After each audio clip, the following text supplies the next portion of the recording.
Hello Gudia. Today we are going to study class 9 science chapter number 7, which is physics first chapter motion.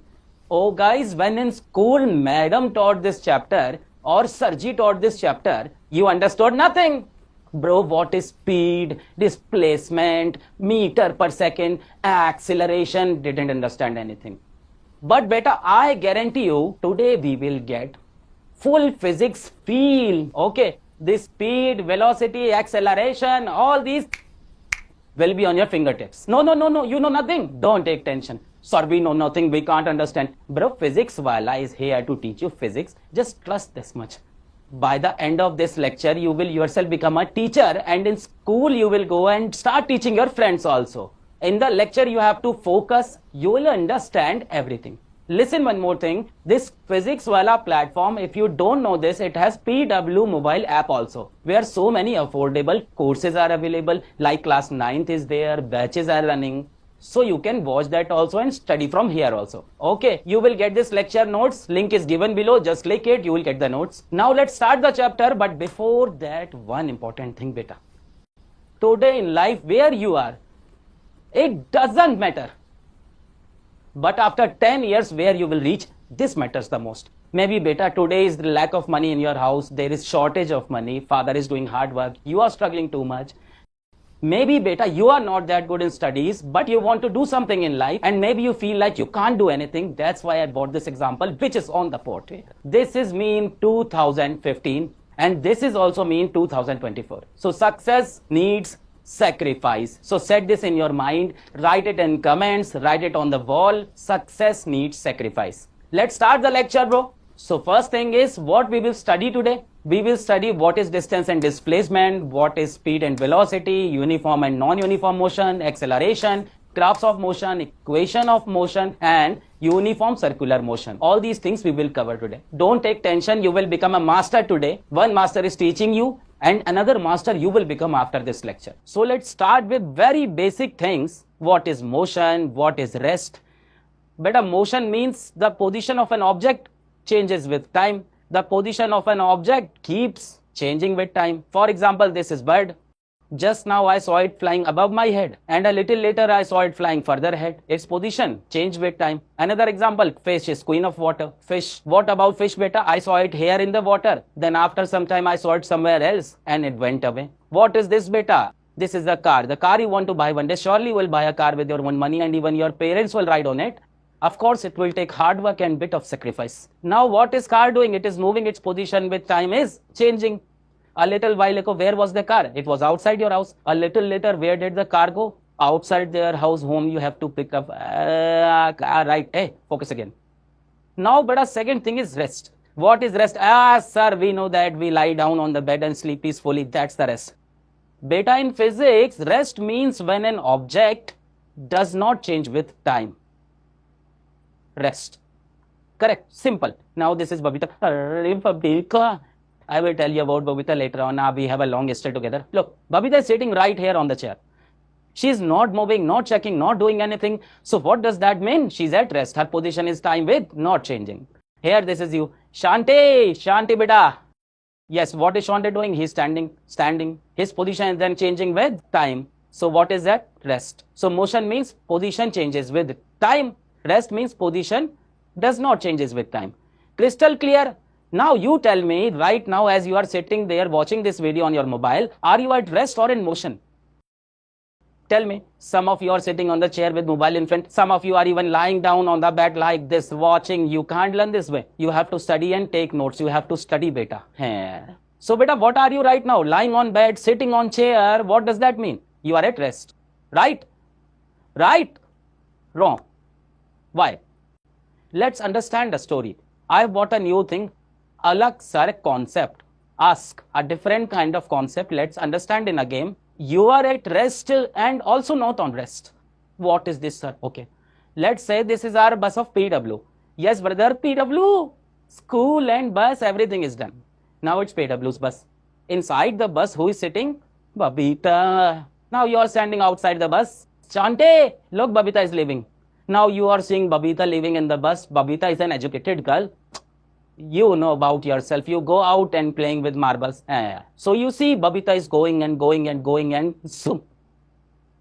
I asked Shanti, Shanti, hey Shanti, is Babita at rest or in motion? You said Babita sat on the bus and left.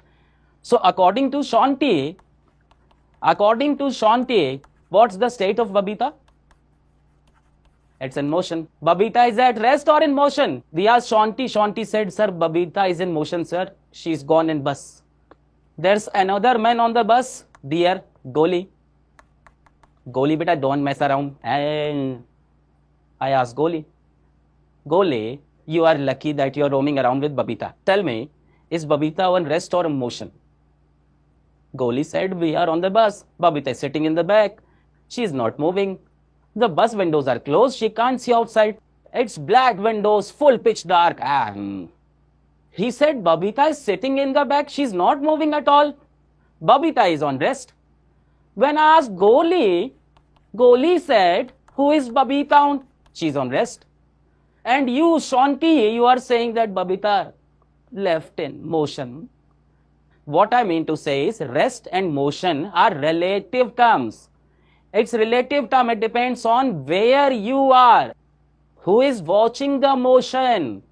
If I ask that Babita is in rest or motion, Goli will say Babita is sitting. She is on rest. I asked Shanti, you tell me. He said that she is left in motion. Oh. But sir, if I am sitting, then I am at rest, sir. Why you are saying? I am watching on mobile. So I am on rest, sir. And I did not even sit in any bus. This is what came in your mind. Sir, I am watching the lecture on mobile. I did not sit in any bus. I am on rest, sir. I am sitting. Are you on rest?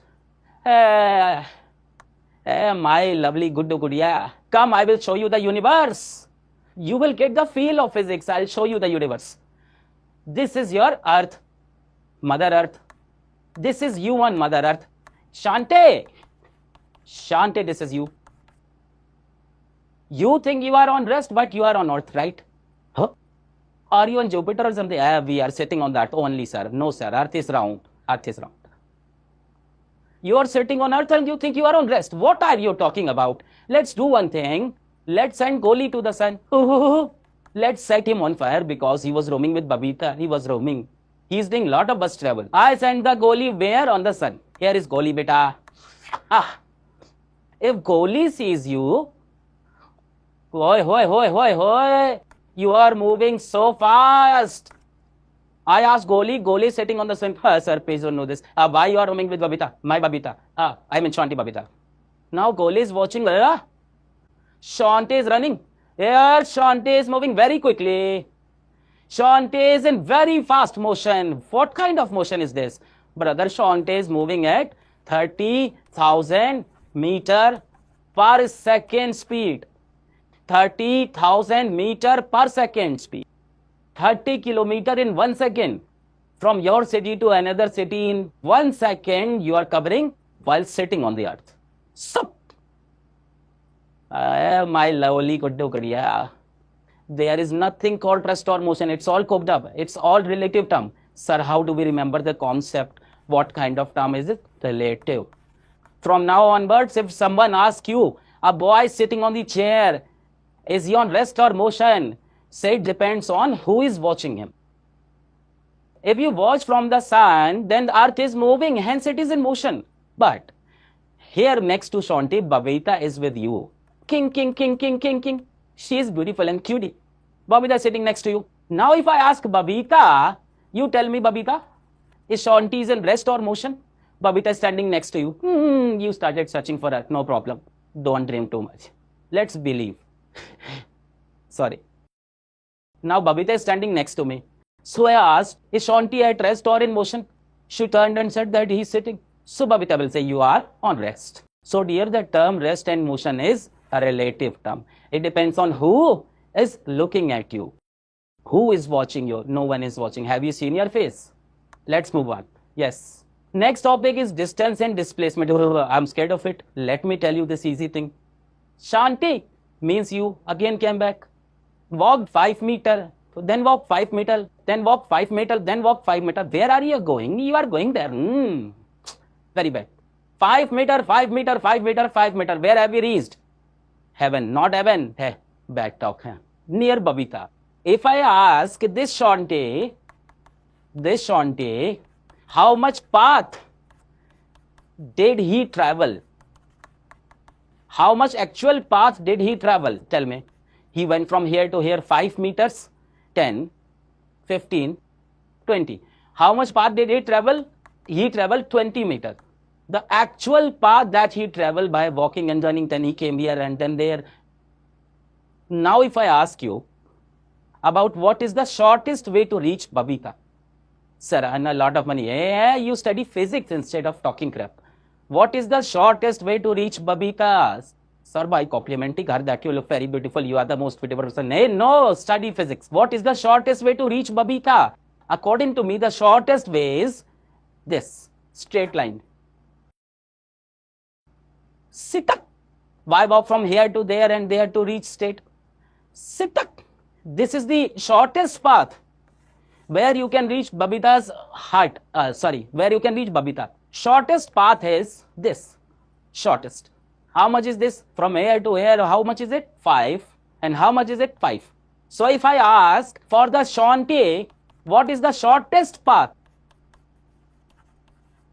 to reach Babita? How much is it, beta? Tell me. This one is from here 5. It is also 5, right? 5. 5 and 5 means 10 meter. Finish. This is the distance and displacement. The actual path that a body or object travels is called distance. And the shortest path from the initial point to the final point is called displacement. There's the simple point. Let's go. Distance. Length of actual total path covered. Length of actual total path covered. Actual total path. Zoom, zoom, zoom, zoom. Fourth is displacement. It may happen that you didn't even take that exact route. Displacement only tells you what is the shortest path was. Whether you went it or not, that doesn't matter. Maybe that road doesn't even exist, bro. Maybe after Shanti's house, there is someone else's house. You can't just jump across and walk. It's not necessary that in the shortest path, you can always go. But the shortest possible path, if you could go straight. So what is displacement? It's a shortest path from the initial, means initial point, and final means ending point. Initial point and ending point. Shortest path from initial position to final position is called displacement. Along with the direction. Sir, what does that mean? We will understand. So are you starting to feel physics yet? What is rest or motion? Just tell me you are in rest or in motion. Sir, I'm sitting on earth and circling around. No. Again, same thing. You are lying on the bed and your dad walks in. He will say, you are lying on the bed. No, Papa, I am in motion. I am running very fast. He will say, yes, stop it. When your father will see you, you are on rest. Someone sitting on sun will see you. He'll say, yes, brother, he is in motion. So, relative term. Second, what distance, displacement, clear. Distance is what? How much total actual path, how much you walked. And what is displacement? That what is the shortest path is there. Shortest path is this one. It is called displacement. There is one thing in displacement, there is direction is also there. Direction is important. This thing I will tell you little bit later also. Let's move ahead, beta. Now, here is a question. Now, Shanti started from A, reached B, then reached C, turned around again, reached B. We have to tell distance and displacement. Better rock it in this question. Walk 5 meters, walk 10 meters, 10 again. What is distance, beta? How much did he actually walk? Let's add it up. First 5 meters, then 10 meters, then would have come 10 meters back. So 5 plus 10 plus 10. How much is it? 25 meters. He went this way, and then came back again. So what is the total distance he actually traveled? He walked and went here, then turned back again. Let's add it up all. How much actually did he walk? Now comes displacement. What is this? The shortest path from the initial point and the final point. So here's the initial point. And after all that walking round and round and round, you finally end up here. This is the final point. The shortest path between them is this. So how much is the displacement here? Only 5 meters. Clear? All right, tell me. Shanti walks 3 meters east and then 4 meters north. Sir, east, west, northwest. Imagine it like this. This is east, that is west, upward is north, and downward south. Simple. The right is east, left side is west, up is north. Now Shanti walks 3 meter east, 4 meter north. We asked what's the distance. Distance is the actual path. So 3 and 4 distance was very easy. 3 and 4, how much is it? 7 it is. Then we asked what's the displacement. The shortest path, the shortest route. This is the initial point and this is the final point. Which is the shortest route? Tell me the shortest route. This is the shortest route. I dashed it. This is the shortest path. That is the displacement. This is displacement. Now how do we calculate it? Have you studied Pythagoras theorem or not?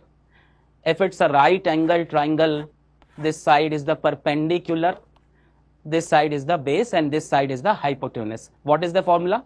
Look here, this is right angle triangle. This side we call the perpendicular, this is side base, and this side the hypotenuse. So what's the formula? H square is equal to P square plus B square.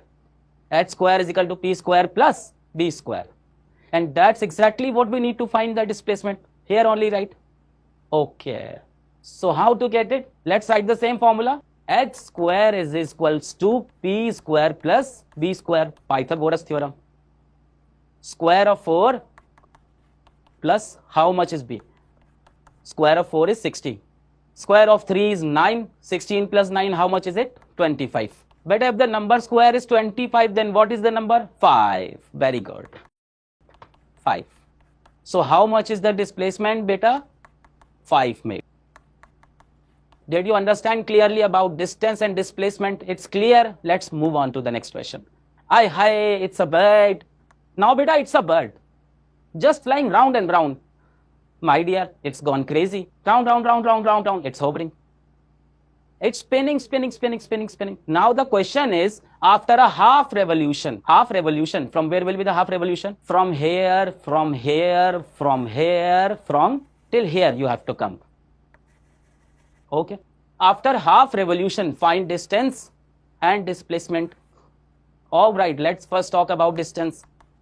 Distance means the actual path. What is the actual path? How much is it, beta? Sir, no idea. You studied circle, circumference. Yes, a little bit. The length of the whole circle, which we call as perimeter, the whole circumference, this whole length is 2 pi r. How much is the length of the whole circle? 2 pi r. So how much is this? Half perimeter, half circumference. So how much will be half of 2 pi r? So how much will be half of 2 pi r? It's how much is pi r. The whole thing is 2 pi r and half of it is pi r. So pi is 22 by 7. Let's consider it. And r is 14. It's given. 7 by 14 is how much? 44 meter. So the distance was very easy. Just take half of the circumference. Circumference 2 pi r. Half of that is pi r. So 22 by 7. Now comes displacement. What is displacement, beta? Think and tell me quickly. The shortest distance between initial. This is my initial. And this is my final. What will be the shortest distance between them? If I look the shortest distance, I will draw straight line joining them. This is it. This will be the displacement. Shortest distance. Tuck. Now how much it will be, beta? Sir, I don't know. Hey, it's the diameter of the circle. What is it? Diameter. Diameter means r and r. Beta, here will be the center of the circle. So how much it will be? R. And how much will be this radius? This radius. And this as well. So this will become 2 times r. R above, r below. What is the value of r? So 2 times of 14. How much is it? 28 meter. This will be its displacement. Shortest path. Now tell me one thing. Did you notice that in all questions we have done till now, this distance is coming out bigger than displacement. Notice here, distance is 44, displacement is 28. Beta, displacement is a thing which is always shorter than distance. And max to max, displacement is equal to distance. But a displacement doesn't have any status. What is it? It cannot be greater than distance.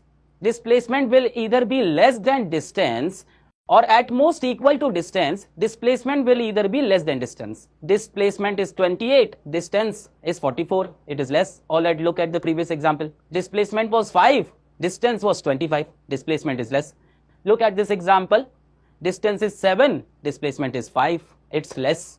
So beta, one thing you should understand here and always remember, displacement will always be less than distance. Always. There is only one case where displacement becomes equal to distance. It can never be more than distance. Displacement equal to distance only in one case, I will tell you later, when the body is moving in a straight line and continue.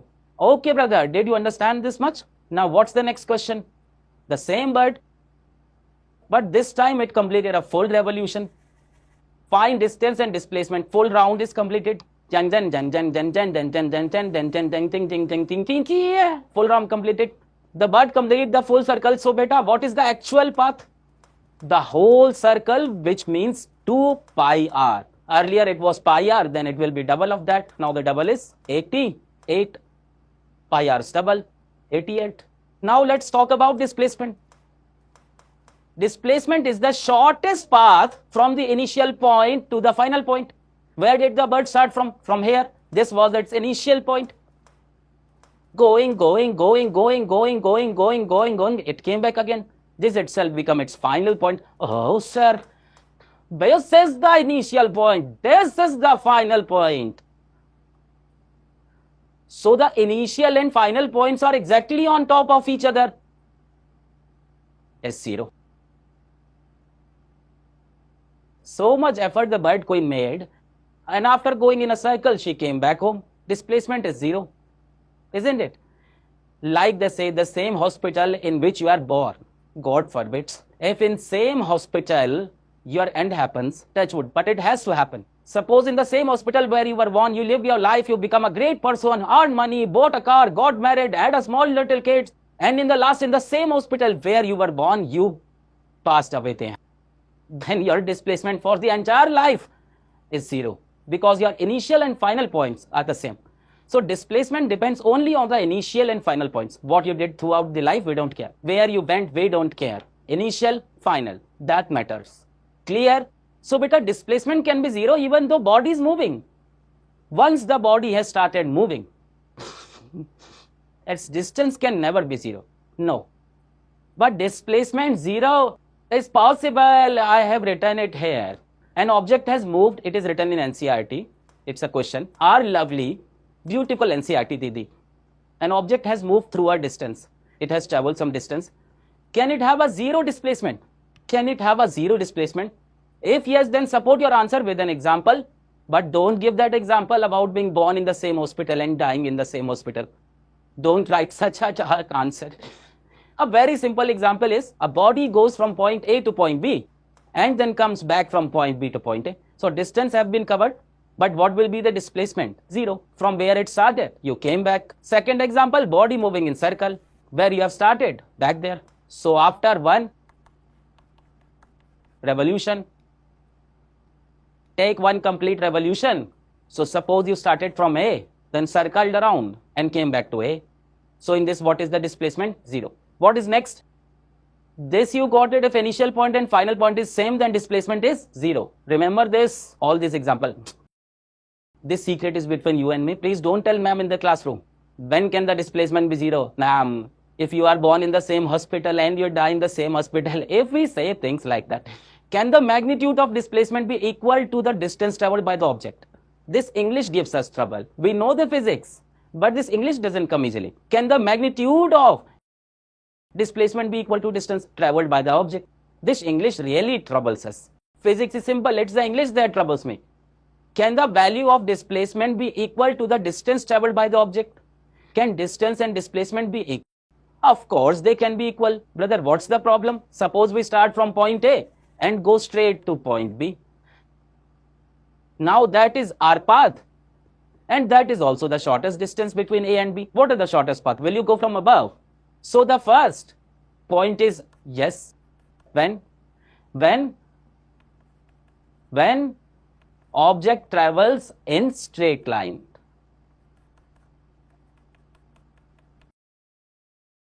If it's exactly straight, beta, when the object travels in a straight line, you suppose I am standing here in the front of the board and I started running and came here. That's my path. So that is my distance. And shortest path, what will become? Shortest path is also this one. So if you walk along the shortest path, then distance is same as displacement. Clear? So if you move in a straight line, your distance and displacement will be always be equal. N value. Distance is equal to displacement. I'm writing in value. Why in value, sir? Because displacement also has direction. Better, we have already discussed this. Remember? Anyway, all is well, yes. So distance and displacement can also be equal. I told you, right?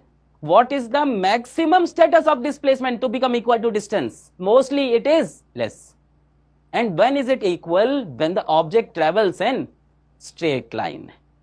No turning here or there. The moment you turn, better, game over. Then displacement will be less than distance, and displacement can at most be equal. It can never be more. Very good. You understood it all better. Now let me show you another beautiful. Very beautiful. Ara, you forget the madam. See the beauty of physics, sir. Just look for a moment. All right, fine. Let's get madam in. An object start from A, reaches B, then goes to C. The same question again. For the path A to B to C, for the path A to B to C, what do we need to find? Distance, very easy. From A to B, how much is it? 4. You can see 4 is there. 4. Then from B, we also came back to A. How much is that? 4, 8. And then we went to C, that is 2. So, beta, how much is the distance? We went to 4, came back 4, and then went back to. So 4, 4, 2 is 10. Anyone has any confusion? No, right? Simple. From here to here is equal to 4 meter. Let's assume it's in meter. Okay. Then how much we came back? 4 meter. Then moved a little back, but how much? 1 means 2. 2, that's 2 meter. So 4, 4, 2 is equal to 10. Now tell me, what is displacement? What is displacement, beta? It is the shortest path between initial and final. Now tell me, what is the initial and what is the final? We went from A, reached B, and finally to C. So the initial point will be A, and the final point is C. Everyone knows how much the displacement should be from A to C. How much is that? From A to C, shortest path, initial to final. How much? 2 meters. Got it, all of you? Give yourself a round of applause for this answer, because this answer is wrong. आपने हमको जो भी पढ़ाया वो तो कहीं भी नजर न आया. अरे, why it's wrong? Why it's wrong? I tell you, beta. Actually, I really don't teach you. Beta, displacement comes with direction. I told you this while ago. Beta, always when we measure the displacement, we measure it with origin. This is origin, 0. If you believe on this side of origin, then it's positive, and this side is negative.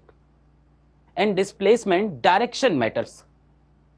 If we had gone this way, the displacement would be positive.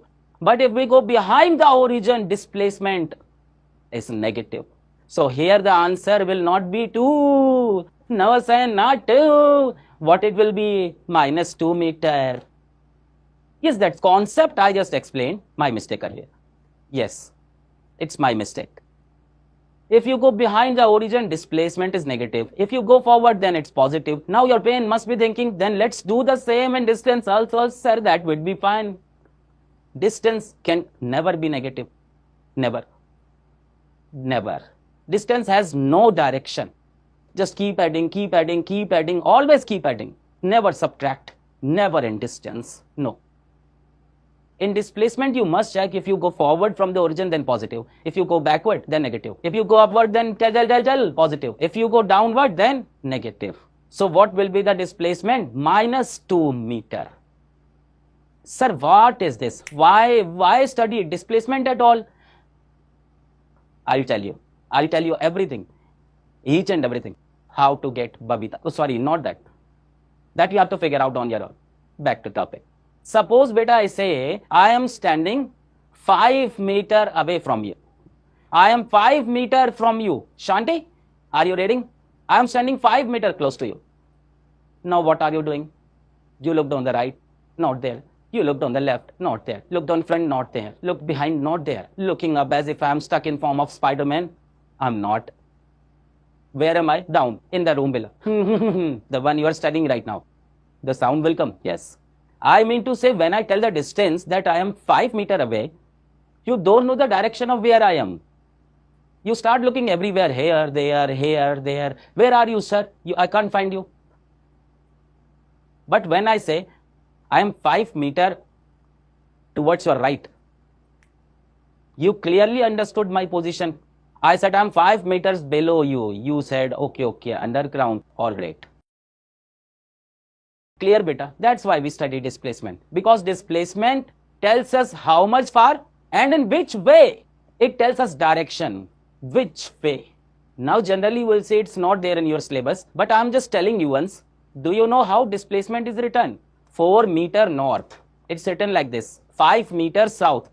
It's written like this. With direction south, north, or plus 5 meter, minus 5 meter.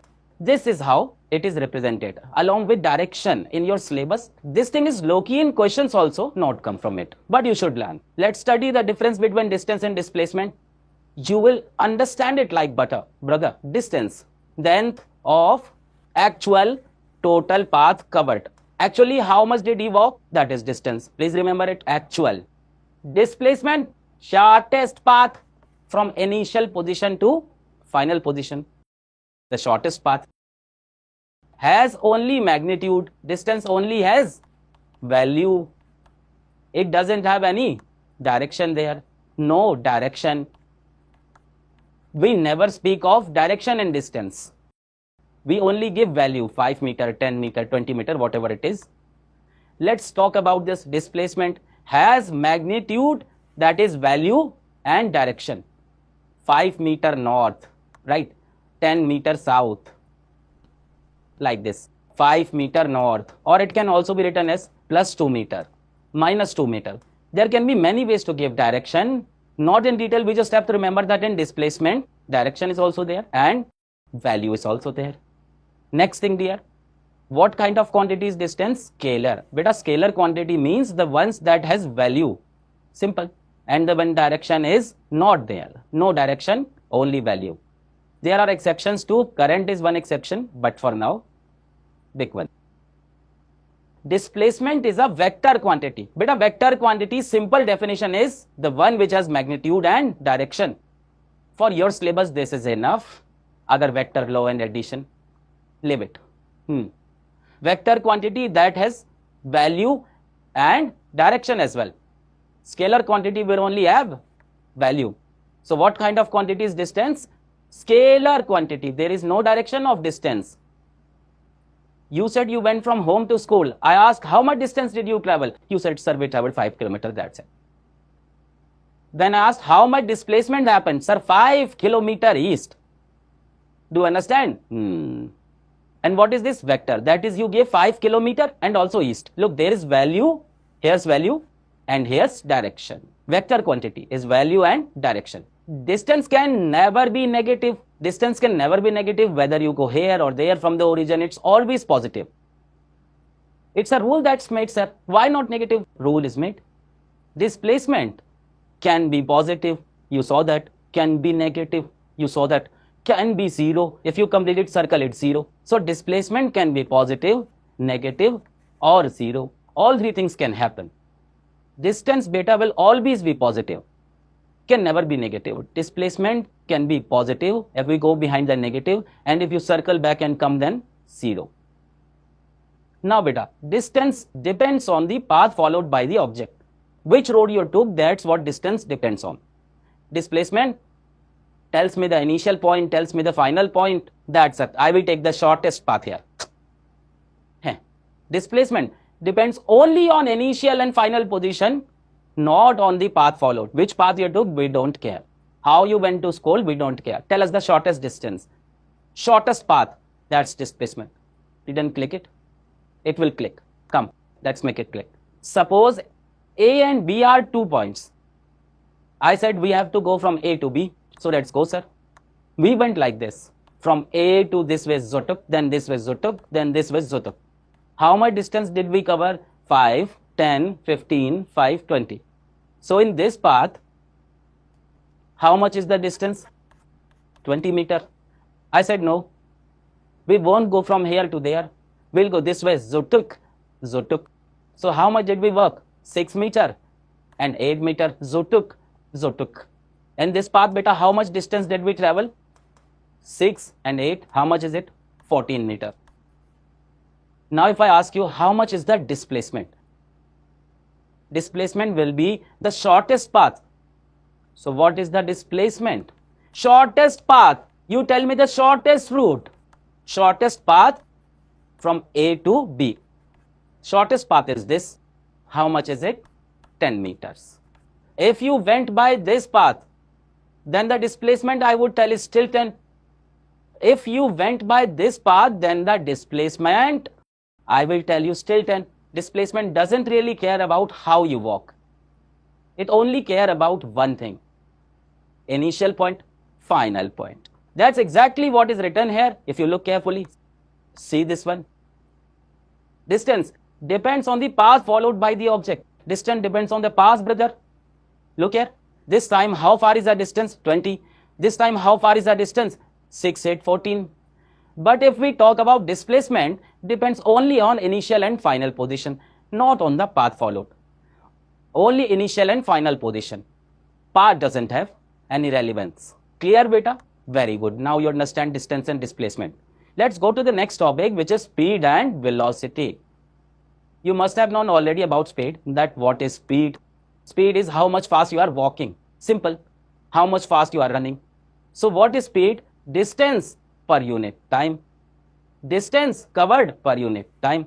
The formula of speed is distance upon time. How much kilometers did you walk in how many hours? How many meters did you walk in how much seconds? So what's the formula to remember the speed? Distance upon time. What is its standard unit, beta? Meter per second. Take distance in meters, time in seconds. What is another unit? Kilometer per hour. Distance in kilometer, time in hours. Now what is velocity? Now look, we studied distance and displacement. What is speed? Distance upon time. Distance upon time. What is velocity? Displacement per unit time. Simple. What is velocity? Displacement per unit time. Very simple, beta. So when they ask for speed, what will you put? Distance upon time. And when they ask velocity, what will you put? Displacement upon time. Sir, both are same thing. How is it same thing? Distance and displacement is not same thing. Oh, velocity tells something else. Distance and displacement are not the same thing.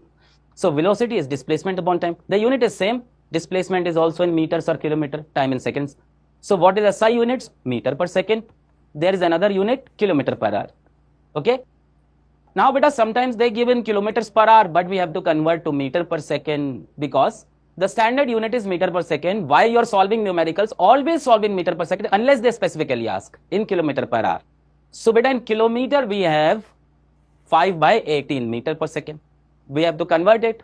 54 kilometer per hour. We were told to convert it into meter per second. Convert to meter per second. Very simple. Whatever is given in kilometer per hour, it's 5 by 18. With 5 by 18 multiplied. You don't remember the 18's table? No problem. 18 into 354. 3 into 5, 15. 15 meter per second. 72 kilometer per hour. How do we want it? Meter per second. So 72 into 5 by 18. 18 into 4 is equal to 72. So 4 into 5. How much is it? 20 meter per second. Clear? Now this at 36 kilometer per hour. What do we do, beta? Multiply it with 5 by 18. 18 to the 36, 2 5s are 10. 10 meter per second. So just multiply by 5 by 18 kilometer per hour will become meter per second. If asked the opposite, Then convert 18 by 5, just the opposite of this. Suppose they tell you to convert meter per second into kilometer per hour, then multiply by 18 by 5. That type is not usually asked. Generally, we have to come into this. Why? Because question need to be solved in meter per second. It's standard unit. So speed is distance upon time. Velocity is displacement upon time. Let's do two questions and understand whether these two things are different or the same. You understood distance and displacement, right? Distance, actual path. Displacement, shortest path. Let's understand more deeply what is the difference between speed and velocity. Let's take the first case. Suppose this is a car. The car's on a roll. The car goes from O to A. Do you travel in car? Sir, I have one brother. There's a senior of ours in 12th class. He comes by car to school. Yes, I once sat in his car. He drives very fast. Okay, so we went from O to A. I told brother, tell me the speed and velocity.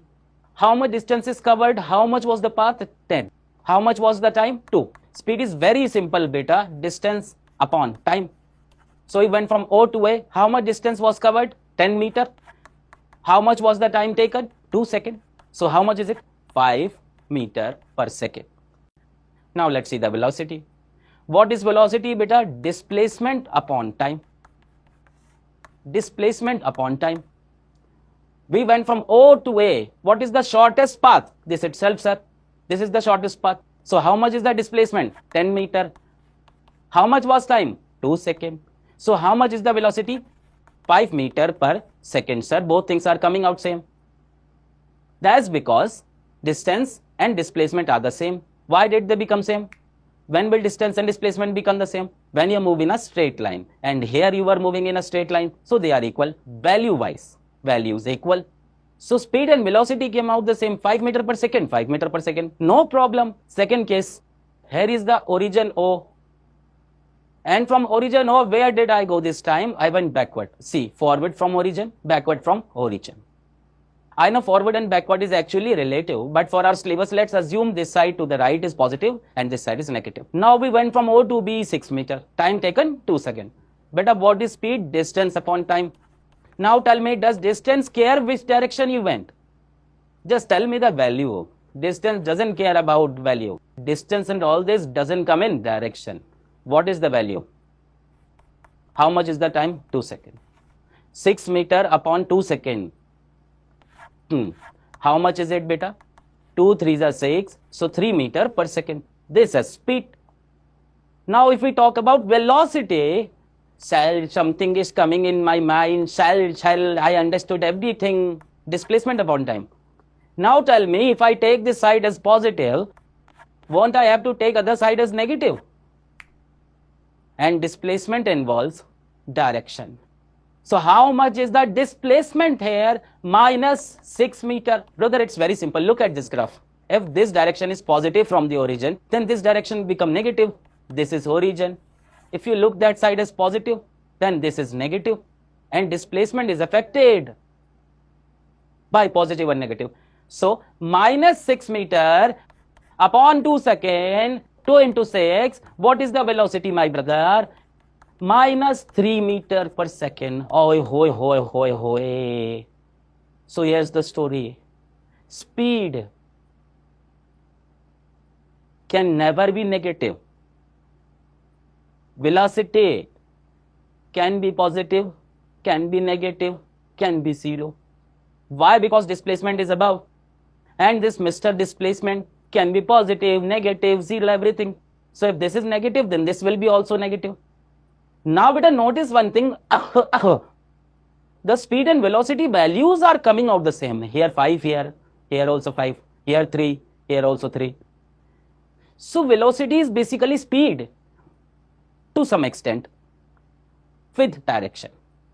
With direction. Speed with direction is velocity. Let me tell you something. Suppose this is the origin. This is not greetings, it is origin.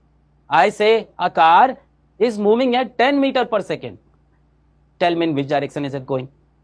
10 meter per second. Its speed is 10 meter per second. A car has speed of 10 meter per second. Tell me, where is it going? This way or that way? You can't tell me. Because speed does not talk about direction. Speed is positive here also, there also.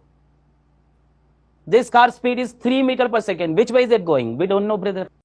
Because speed will always come in positive. Why? Because distance is always positive. So speed has the same problem as displacement. Direction cannot be determined. Now I say, a car, velocity, minus 5 meter per second. Which way is it going? A car's velocity is plus 3 meter per second. Got it? So what do we get from velocity, beta? Direction. If we stick direction to speed, it will become velocity. See, brother, how much is speed? 3. And what is the direction? Negative, minus 3. So when speed is combined with direction, what does it become? Velocity. This is exactly NCERT writes. Speed with direction is velocity. Got it, sir. Understood physics, sir. Enjoyed it, sir. Speed with direction is velocity. Clear? Okay, now it's going to be fun. Now, brother, speed is understood. What is it? Distance upon time. And what is velocity? Distance upon time. Speed has no direction. Velocity has direction. Speed is always positive. Velocity can be positive, negative, or 0. Now I say find speed. Here becomes Babita again. Babita is back. Babita is going to school. How much did she walk? In 1 second, 5 meter. In next 1 second, 10 meter. In next 1 second, 20 meter, because she is getting late. 20 meter per second is not practically possible, but okay, it's physics, it's a question. So Babita is going to school by walking. Oh no, I am late. She started running. And 1 second, 10 meter. She thought that the gate of the school will be closed, and once the gate of the school is closed, Babita can get away easily. Girls can get away, but boys can't. No beating. We can beat in school, right? And our days it was too much. So Babita was walking towards school. How much did she walk in 1 second? 5 meter. In 1 second, 5 meter. We have to keep running. She thought it will be late. She started running 10 meter. Still getting late. How much in the last second? 20 meter. I asked, tell me Babita's speed. Oh, sir. Babita's speed seems to be changing. Because in the first second, she covered 5 meter. In the next second, 10 meter. In the next second, 20 meter. If I want to calculate her speed, then speed's formula is distance upon time. Yes, sir. Distance upon time. Beta, what is the distance here? 5. What is the time? 1. So here, how much is her speed? 5 meter per second. So distance is 5 meter and time is 1 second. Let's calculate the speed here. Distance upon time. Let's calculate the speed here. Distance upon time. How much distance is covered? 10. From here till here. And how much time was taken? 1 second. So how much is the speed? 10 upon 1, 10 meter per second. Here her speed is too good, brother. How much is the distance? 20. How much is the time? 1 second, 20 meter per second. So Babita's speed is continuously changing. Speed is changing. In such cases, when speed is continuously changing, now suppose Babita reached school. Teacher said, Babita, you were running fast. Yeah, chal, I was running very fast. I was getting very late and Chanti was waiting for me. She also likes you. She is just silent. Okay. That's why she keeps turning back to look at you. Why do you think she always borrows your copy?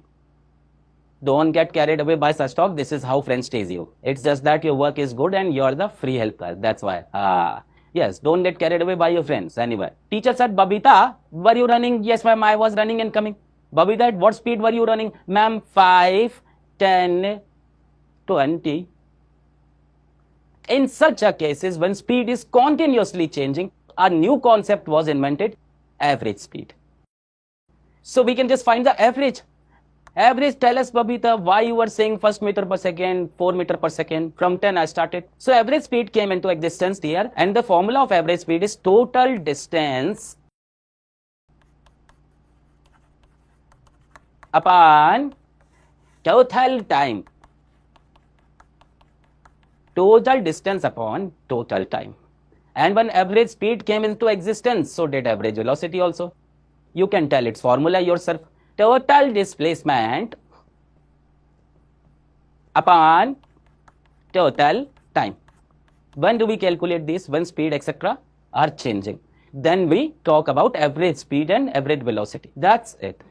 Average speed, total distance upon total time. Average velocity, what was the formula of velocity? Displacement upon time. What do we do in average? Just put the total, simple. What was the formula of speed? Distance upon time. What will we do in average? Total the upper, lower the one, simple. Speed, distance upon time. Average, total distance upon total time. Velocity, displacement upon time. Average velocity, total displacement upon total time. Very good. Come on, let's ask a question. Sir, don't tell equation. We'll have to do it. We'll have to do it. Yes, this is a car, beta. The car starts from O point. It goes to A. Started from O. Reached A, 2 meter. Started from A, went till B, 8 meter. From B to C, 4 meters. From C, it goes back to B. So what is the path of the car, beta? From O, it went to A. From A to B. From B to C. And from C back to B. From O it went to A, from A to B, from B to C, and then from C back to B. It asked me average speed and average velocity. You have to find. Can you do it? Very easy question. What is the average speed? Total distance upon total time. Total distance upon total time. So how much is the total distance? 2 meter, 8 meter, 4 meter. But distance is always positive. 2 moves to actual path. 2, 8, 10, 4, 14, 4, 18. How much is it? 2 plus 8 plus 4 plus 4. Total time at bottom.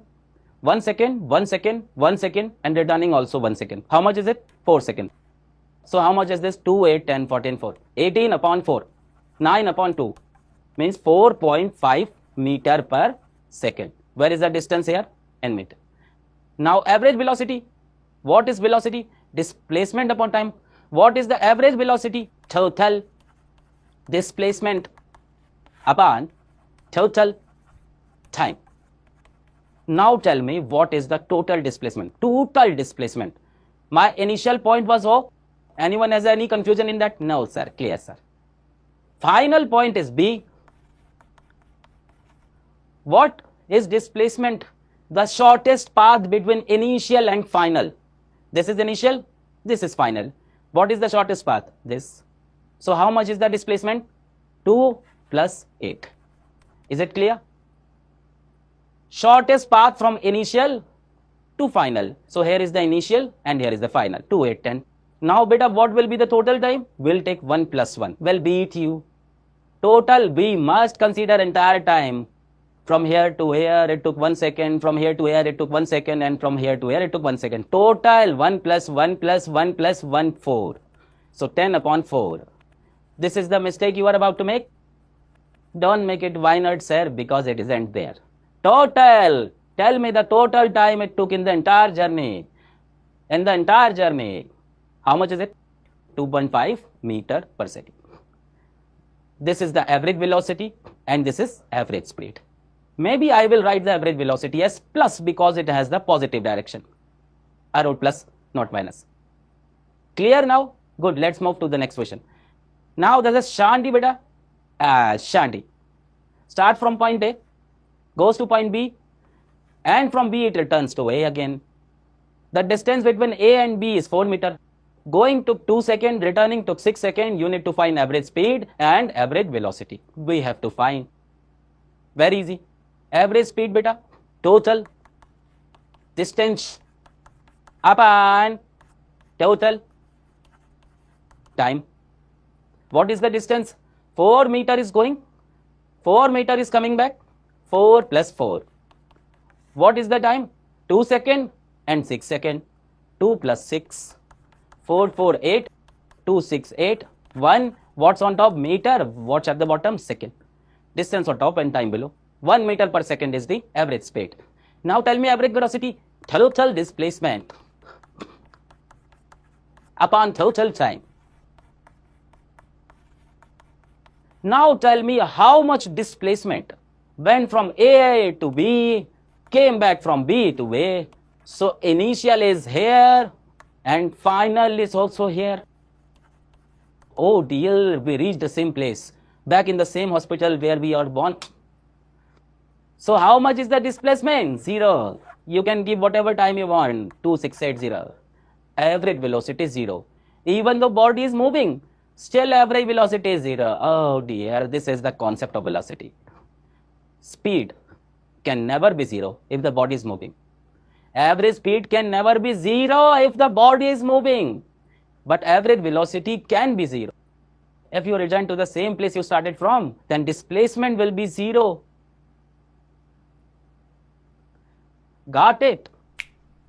If you started from somewhere and reach back to the same point, total displacement is 0. So average velocity is 0. Average speed can never be 0. Why? Because how can the distance be 0? Plus, plus, plus, plus, it keeps adding up. Clear? Keep putting all this in your head, you will see the difference ahead. Now look brother, a good question, alakhsir concept, ask. What is it? Shwanti beta, you are Shwanti. You start from point A, ran at 40 meter per second, you ran towards this side 40 meter per second. How did you run? 40 meter per second. You kept running until you reach the point B. At point B, you turn back. You ran back at what speed? You ran back at speed of 60 meter per second. So you went 40. So you went at 40 and you returned at 60. We ran at a speed of 40 meter per second. And speed while returning was 60 meter per second. Now we asked to find average speed and average velocity. Look, the first one is very easy. Let's do that first. Average velocity, I think everyone understood very well.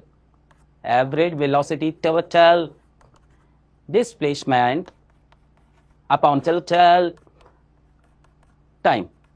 Now tell me, from A you started, gone to B, came back to B to A. Yes sir, the initial position is the same as the final position. Then what is displacement? 0. Take how much ever time you want, it doesn't matter how much time you take.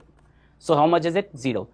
So average velocity is 0 because you return back to the starting point. Average velocity is 0. Now let's talk about average speed. So what is the formula of average speed? Total distance upon total time. See this amazing thing, sir. See this amazing thing. What is amazing? Distance is not given. Arey, what a bad question this is. Distance is not given. Now what to do?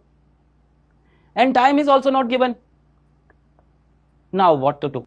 No time, no distance are mentioned. Only thing told was the speed while going was 40 meter per second. Speed while coming back 60 meter per second. So beta, average of 40 and 60 is?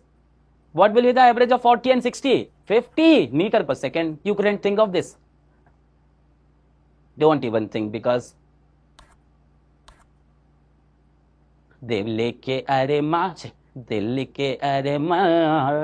I'm here to teach you physics. Who told you that average is taken like this? Who told you the formula of average velocity is when add both speed and divide it? Sir, it's written in the book V plus U divided by 2. Oh beta, if you study physics like this, who's teaching you like this? V plus U divided by 2. It's not like this, beta. Oh yes, very cleverly we have studied this. Malam taught this, sir taught this. V plus U divided by 2, 40 plus 60, 100 divided by 2, 50. Answer, that looks like the correct average. This is not the formula of average velocity. That's not even the formula of average speed. The formula for average speed is total distance upon total time. Don't use your own brain. Yes, V plus U divided by 2. That's written, but something else is written along with it. You only hear, I like you. Not the rest as a friend. Hard only important part, B plus U divided by 2. After that also so many things written here. It is valid only under special cases when acceleration is uniform. I will explain it later. When it is applicable, B plus U divided by 2 has to be put when acceleration is uniform. So the formula of average speed is total distance upon total time. This is the 150 is not the answer. Then what to do, sir? Distance is not given. Time is not given. So let's assume the distance. Who told you not to assume? In your mind, she is already yours. Assume the distance as well. Sir, how much should we assume? Assume distance is 100. Assume is X. Or take 100. Assume whatever you want. The answer will be the same. I am a bit clever. I will assume 120. Why? Because I know that in 120 calculation will be easier. You assume X, you assume B, you assume 100, 200, 1000, you assume Babita, assume whatever you want. I will assume 120 or maybe 240 or 480 because I want to cancel and simplify. I will keep it easy. I'll keep it very simple. I'll say let distance or let A to be,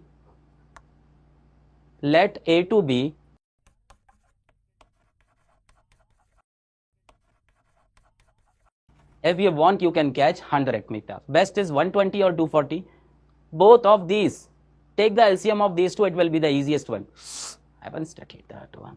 Try multiplying both of them. 4 into 6, 24. Look into it. I mean, by any number that you can easily cancel, take it as 100. You leave it. You take it 100. Tension. I'm scared. Take the feel of physics better. Later on, you will see why I took 120 for simple cancellation. Never mind. Assume 100, assume X, assume D, assume whatever you want. Let A to B is equals to, consider it at X. The result will be the same. Now let me show you.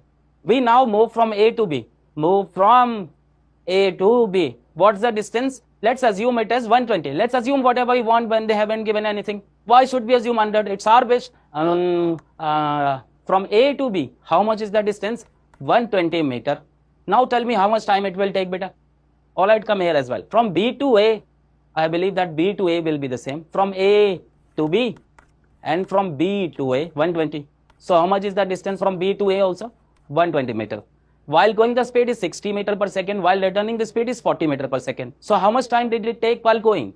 Look, bhai, you assume the distance as 120, returning is 120, total distance 240. You assume the distance. You assumed it as 120. While returning it's 120. How much is it? 240. Calculate the time. So I said while going the distance is 120. What is speed? 60. Is it 60 or is it 40? It's 40. Let's fix this properly. How much is the speed? 40. Yo, ha. And while returning, what is the speed? 60. Now tell me how much time it will take. Very simple. What's the formula of speed? Distance upon time. Then what is the formula of time? Distance upon speed. Right or not, bhai? Speed is distance upon time. Time is distance upon speed. What is the distance? 120. What the speed? 40. 0 cancels with 0. How much is it? 3 seconds. Now come here. Apply the formula of time. Distance upon speed. While returning. How much is distance? 120. How much is speed? 60. How much is it? 260. Now you have both things. Take the formula of average speed. Average speed is total distance upon total time. Total distance, how much is it? 120 is gone, 120 is returned, 240. How much time it took? How much time it took, beta? When going it's 3 seconds, while returning it's 2 seconds. So 3 plus 2 equals to 5. So 240 divided by 5. 5 4s are 20 and 40 divided by 5, 8. So 48 meter per second. The answer is not 50. It's 48 meter per second. Now only one problem remains, sir. Why did they assume distance as 120? Because why 120 can be divided by 40, 120 as well as 60. That's why I took it. If you took 240, even 240 can be divided by 60 and also by 40. I picked the number that would cancel easily. Understood? If you take X, you will still get the same answer. So what a great question this was. Neither distance was given, nor time was given. Only speed was given. From here 40, from there 60. And they asked for the average. What will student do? Calculate 40, 60, average 50, which is wrong. Because average speed formula is total distance upon total time. While going 120, returning 120. While going speed is 40, while returning speed 60. While going time, distance upon speed, 3 seconds. Returning time, distance upon speed, 2 seconds. Average speed, total distance upon total time, 120, 120 to 40. 3 seconds, 2 seconds, 5 and 48 meter per second. Clear, bhai? Enjoy it better. Did you understand properly? Very good. Now let's study the difference between speed and velocity. I have already taught you all this, nothing new in it. What is speed? Distance covered per unit time. What is velocity? Displacement per unit time. Speed has only magnitude, no direction. Speed only gives magnitude, not direction, because distance is there, distance upon time. Velocity has both magnitude and direction. 5 meter per second north, 5 meter per second south, 5 meter per second west. Like when we asked Babita, direction will also needed. We ran at 2 meter per second. In which direction? At 2 meter per second, we ran forward. We ran to the right. We ran to the left. This is velocity. So beta, what kind of quality is this speed? Scalar, because it only has value, only magnitude. And what kind of quantity is velocity? Vector, because it has both magnitude and direction. Speed can never be negative because beta in the formula of speed, distance is the numerator and distance is never negative. Time beta is never negative either. So speed can never be negative. Velocity can be positive, negative or zero. Why? Because in the formula of velocity, what is the numerator? Displacement. And displacement itself can be positive, negative or zero. So velocity can be positive, negative or zero. Clear? Clear? Okay. The next topic is very beautiful, acceleration. Now what is acceleration? Let's see an example. A new term has come, acceleration. What is acceleration? Suppose there is a car that is moving at 10 meter per second. Zoom. And you are sitting in the back. Shanti. Bhaiya is driving in front. Our uncle son is driving the car. Bhaiya, drive faster, drive faster. He pressed his foot on what? Where did he put his foot? On the accelerator. And this is acceleration. Bhaiya, drive faster. Bhaiya, this is not fun seeing the car, swing it like a ride. All these tricks you will do. These dirty tricks. If your crush comes to know about this, then your respect is gone. Bhaiya, so your Bhaiya's uncle's son pressed this foot on the accelerator. And the speed increased. Become 30 meter per second. This increase in speed, what we call acceleration. Now formula of acceleration will also be made. What is the definition of acceleration? Rate of change of velocity. That is change in velocity per unit time. Very simple. What is acceleration? How much velocity has changed per unit time. Very simple. What does acceleration tell us, beta? H symbol is A for acceleration. How much velocity has changed per unit time. How much velocity is changed from 10 to 30 means 20 per unit time. So let's write the formula. So acceleration formula will be acceleration. This tells us how much fast the velocity is changing. Acceleration equal to final velocity minus initial velocity divided by time taken. The time in which the velocity changed. The time in which velocity, remember which time? Don't take any random time. The time in which velocity has changed. In how much time did it change? 2 seconds. Let's take that. What is the final velocity? 30 meter per second. What is the initial velocity? 10 meter per second. And what is the time below? 2 seconds. 30 minus 10, beta, how much is it? Acceleration. 30 minus 10, how much is it? 20. What is written? Meter per second. What is the time below, beta? 2 seconds. 2 times 10 equal to 20. So 10 meter per second square. Say it's 2 seconds, right? 2 seconds meter per second square. This is its unit. Did you understand? What did I do? The formula of acceleration, final velocity minus initial velocity divided by time taken. Final 30, initial 10, time below 2.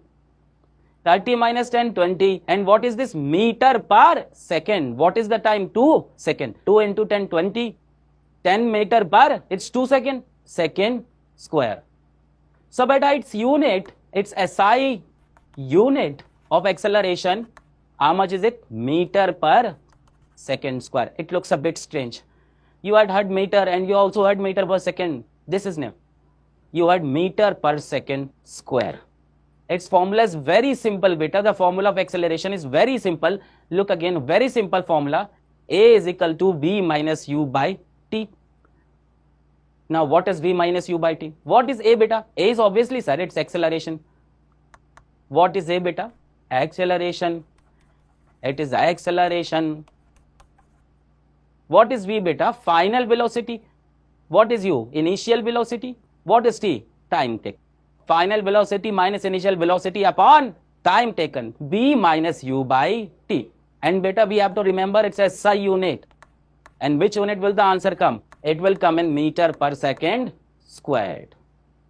Acceleration tells us how much fast the speed is changing. If I say my acceleration is 2 meter per second squared, and I say someone's acceleration is 10 meter per second squared, it means his velocity will increase faster than me.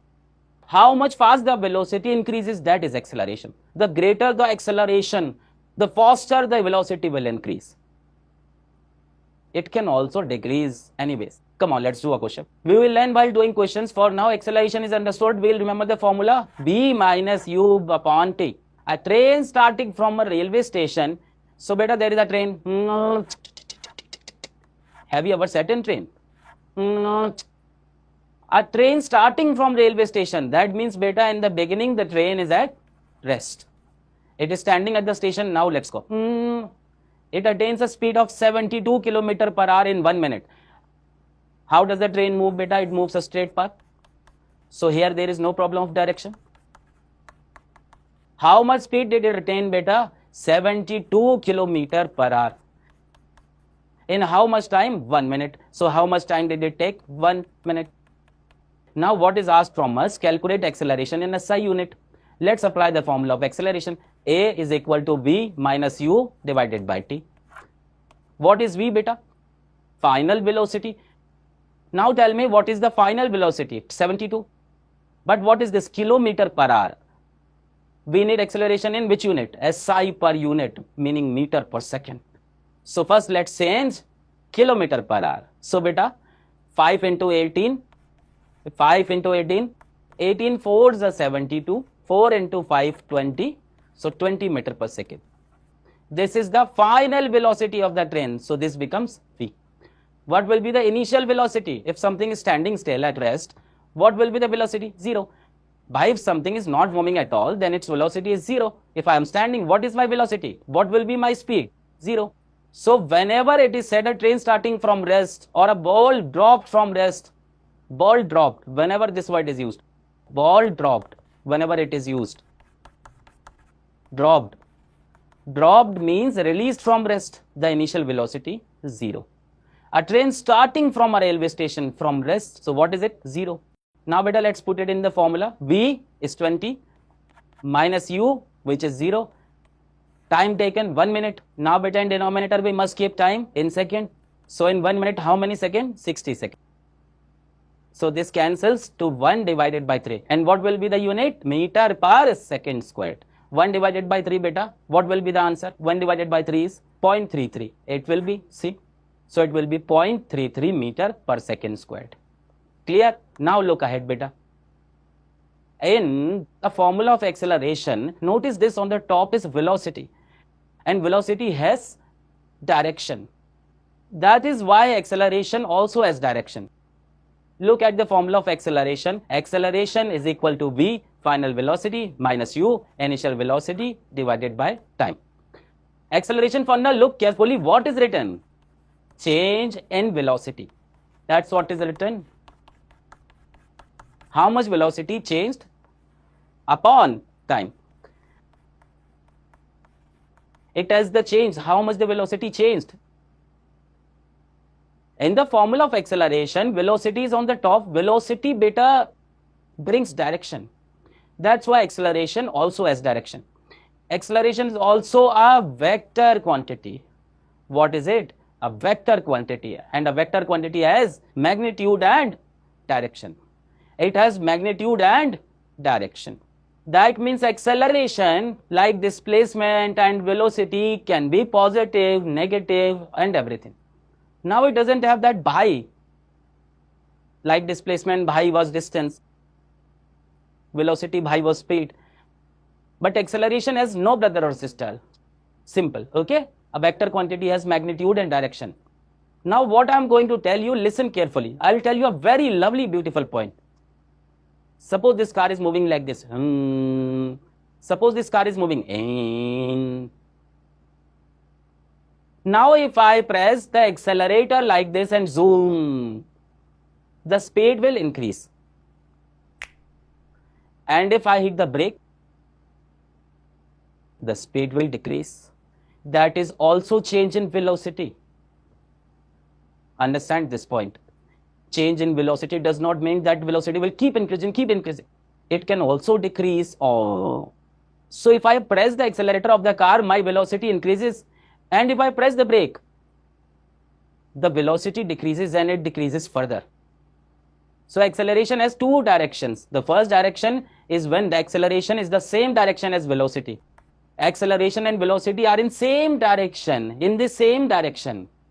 In such a case, what will happen when acceleration is in the direction of velocity? It will push the car forward. So the car speed will keep increasing. So if acceleration is in direction of velocity, then beta, what will speed do? Say increase in speed or increase in velocity. Write it as speed increases or better velocity. And when acceleration is in the same direction as velocity, we take it as positive. How do we take it here? Positive.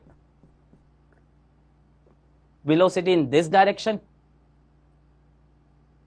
Acceleration is in opposite direction. That is the direction of acceleration. The car is moving forward and you are pulling it back. Yes, pulling it back. Yes. Think of acceleration in your mind as something like force. Now suppose a car is moving like this way. Not a real car, but the toy car. If you push it from behind, it runs forward. Because where the velocity was, imagine this toy car. You push it from back, wherever you applied acceleration, speed will increase in that direction. But suppose this toy car is moving this way and you push it from the front. Other toy car is moving and you pull it back a little. Then its speed decreases. So if acceleration is in the opposite direction, if you pull it back, then beta, what will speed do? Speed decreases. Or you can also write it as velocity decreases. And when acceleration is opposite to velocity, then we take it as negative. Very simple. When velocity and direction in same direction, speed will increase. And in this case, acceleration is positive. When velocity and acceleration are in opposite direction, speed will decrease. We are stopping it. It is going. Speed will decrease and acceleration negative. That's what is written here. Acceleration is positive if it is in the direction of velocity.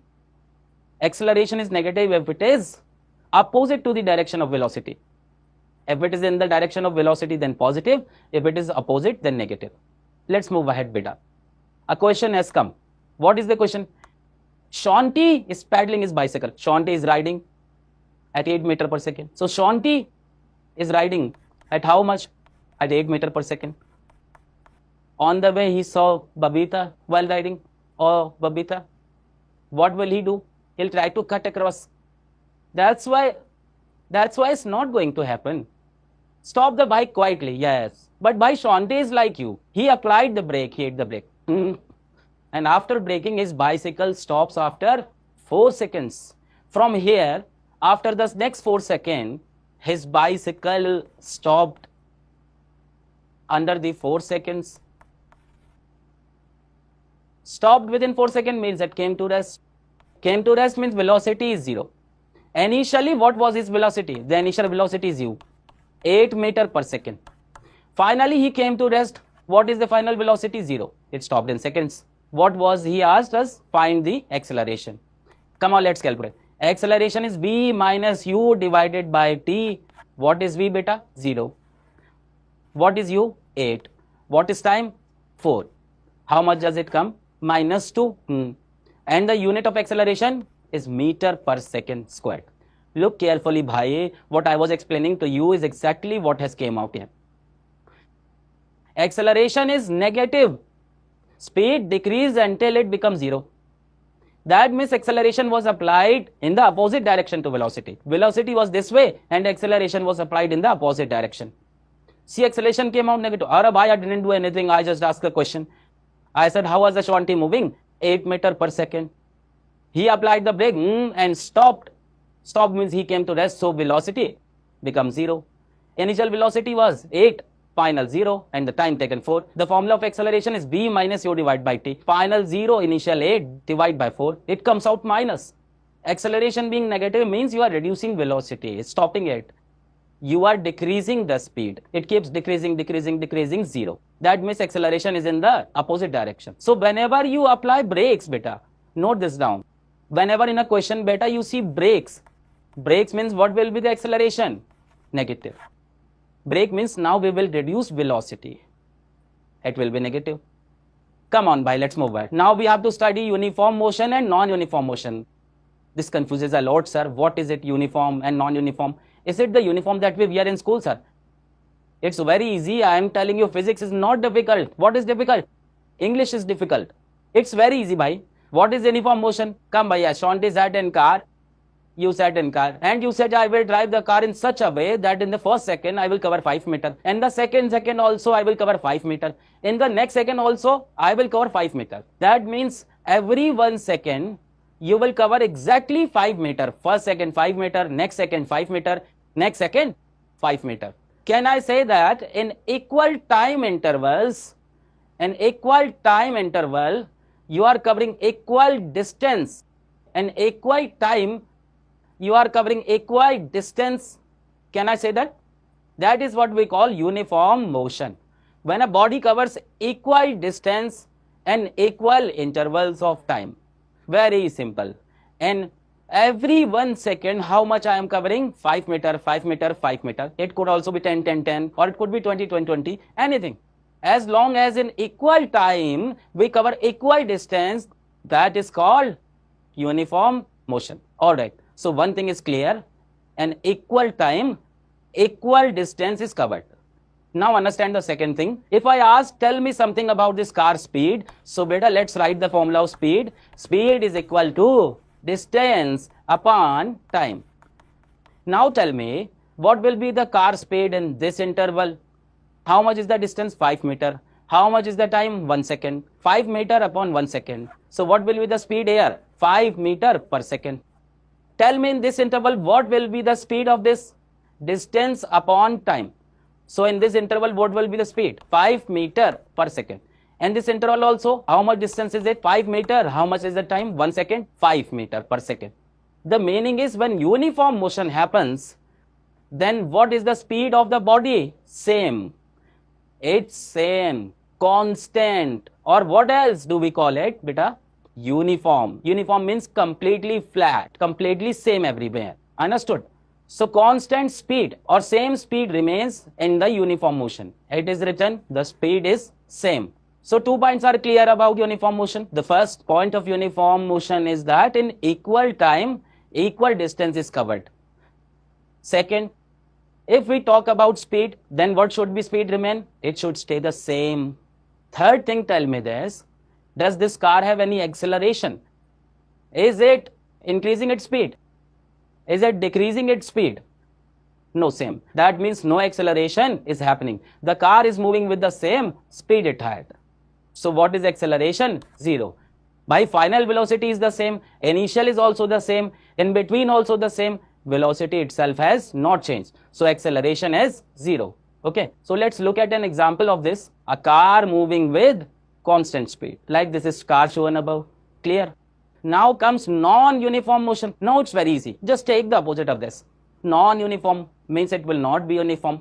So first thing, here is this car and Babita ji sat inside. Hey Babita ji, hey, set ka tire the car. Now Babita ji hasn't really learned how to drive. Shanti bhaiya taught her, he taught her. Babita ji sat somewhere. In the first second, how much did she travel? 10 meters. How much did she travel? 20 meters. Speed increased. And the next second, you move forward. How much? 30 meters. Means if we watch Babita ji, then Babita ji, an equal time, is she traveling equal distance? No. An equal time, she is covering unequal distance. This is what we call non-uniform motion. In the first second, 10 meters. In the next second, 20 meters. The next second, 30 meters. So what is she doing?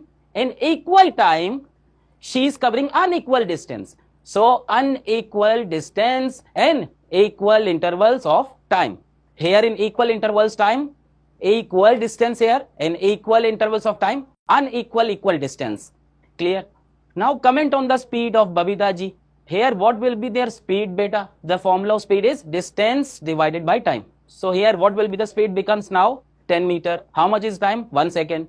So 10 meter per second. Is the speed same here? Distance upon time. How much is speed now?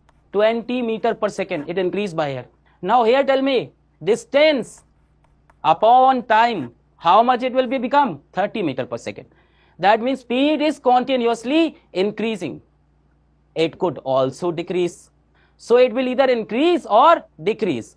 meaning it will change. It is written here. What will speed do? Change. And what was happening here? Same. Third thing, now tell me. This now, since speed is changing, that means acceleration is happening. You are pushing it. Speed is increasing, which means acceleration is there.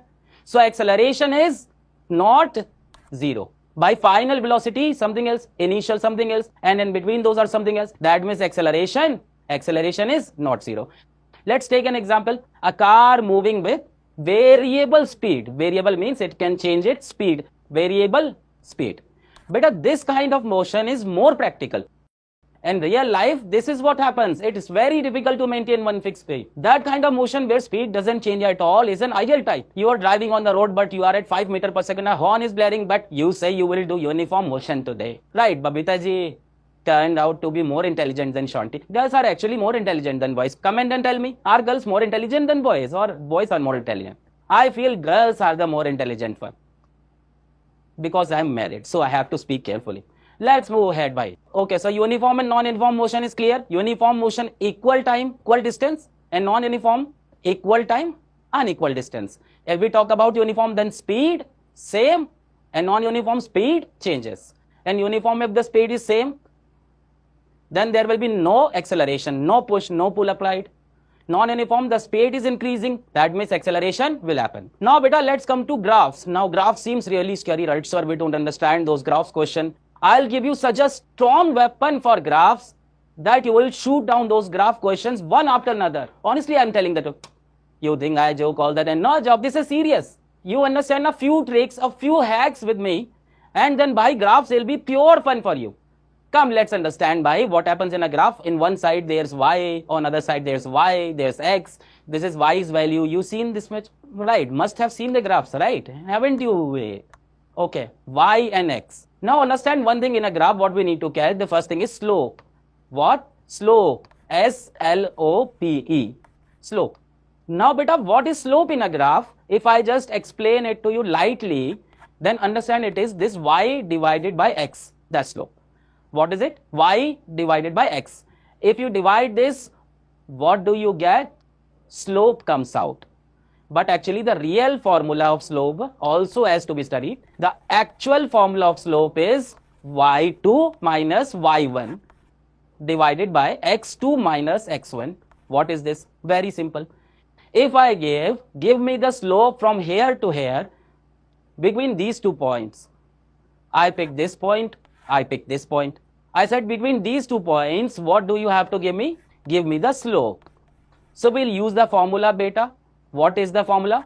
y2. Now see, this is the first point and this is the second point. We need to go from here to here. y2, what is the y of this point? 30. Minus y1, what is the y of this point? 20. Divided by x2 minus x1. This point, this is the second point, right? What is its x? 6. Minus this point's x, how much is it? 4. Tell me, did you understand? Nothing to do, beta. If they ask you to find the slope between 2 points, if they ask you to find the slope between 2 points, then from the y of the second point, subtract the y for the first point. This point's y is 30 minus this point's y is 20.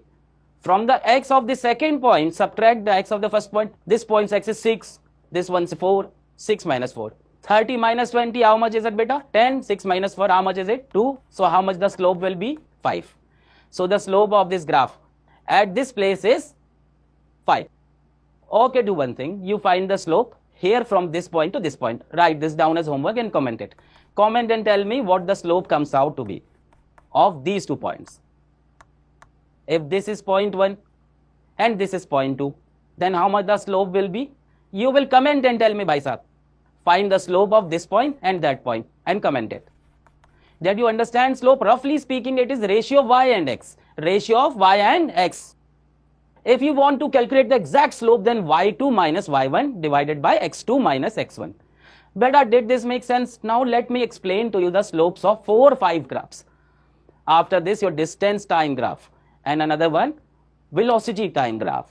Acceleration time graph is fully clear. Come, let's see. Let's go. Now ask has come by alakhsir concept. Even the spelling of concept is shaken up. Don't even know the spelling of concept. We'll explain the concept. Understand this slowly.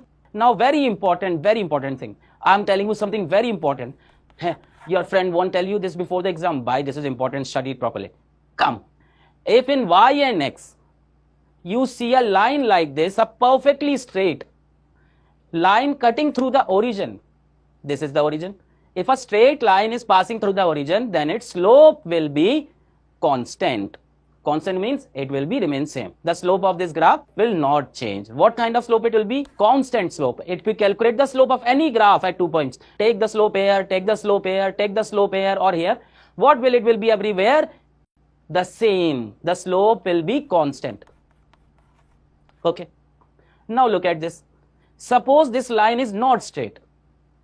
It's something like this. The curve can be like this or like this. Any kind of curve or like this.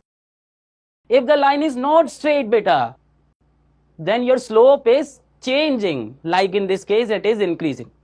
If we reverse it, it would be decrease. If it's not a straight line passing through the origin, then your slope is changing. Here it will be increase.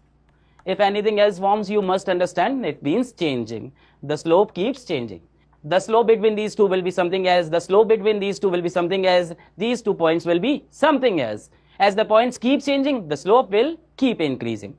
Third case, if the straight line is parallel to the x-axis, straight line parallel to its parallel line, x-axis. If you have a straight line that is parallel to the x-axis, then in this case, how much is slope? 0. At any point you can calculate. Here it's 0, here it's 0, here it's also 0, here it's 0. The slope is 0.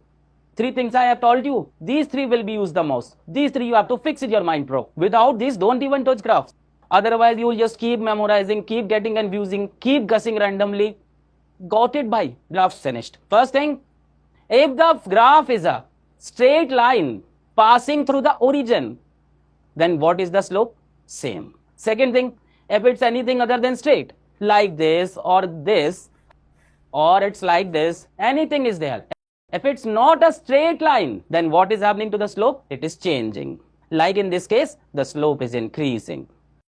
Third point, if it's a straight line, but parallel to the x-axis, like this, then how much is the slope? 0. These were the only things you have to remember. The third one is very easy, beta. If the line is going downwards like this, shook. If the line is going downward like this, then what is the slope? Negative. If the line is going down like this, then the slope is negative. This will be used in one of the case. Now understand one more thing, beta. Here is a graph drawn. There is a line A and there is a line B. Now the question is, whose slope is greater? Whose slope is greater? Very simple, beta. The one with the larger angle, the one that is more tilted upwards, whose angle is like this, that line slope will be greater. For example, if I took this angle and assume it is 30 degree, then clearly this other angle is larger than that. How much it will be? Let's assume it's 60 degree. So beta, the line with the greater angle will have the greater slope. That means slope of B is greater than slope of A. Clear? Suppose I draw this graph. Tuk, tuk, tuk, tuk, tuk, tuk, 2, 1, 2, 3, A, B, C. Now tell me whose slope will be the greatest? Which one has the largest angle? C. Then whose B's? Then whose A's? These 5 things we will remember and our graph will be on fire. Clear? Straight line through the origin means slope is constant. If it's some kind of curve or anything else, slope changes. If it's a straight line parallel to the x-axis, then the slope is 0. Third, if the line goes downwards, then the slope is negative. Fourth, the greater the angle a line makes, the greater its slope will be. Now look, let's study the distance time graph. So beta, I have a distance time graph. On the y-axis, what do I have? Distance. And on the x-axis, what do I have? Time. This is the distance time graph of a body. 0 second, 10 second, 20 second, 30 second. 0 meter, 20 meter, 40 meter, 60 meter. The first thing we need to understand is, what is slope of this graph? If I ask you the concept of slope, the very first thing I have told you was, roughly speaking, what is it? Y divided by x. Here on the y-axis, what do I have? Distance. On the x-axis, what do I have? Time. That means I can say that the time slope of this graph is distance upon time. Oi, hoi, hoi, hoi. What is distance upon time, bhaiya? Speed. So, beta, the slope of this graph is what? Speed. The slope of this graph will tell us what? It will tell us the speed. Why? Slope, I told you, it's y over x. Y-axis is distance, x-axis is time. So, distance upon time. Remember this, the slope of distance time graph, the slope of the distance time graph, what will it tell us? It will tell us speed. Distance time graph, what will the slope tell us?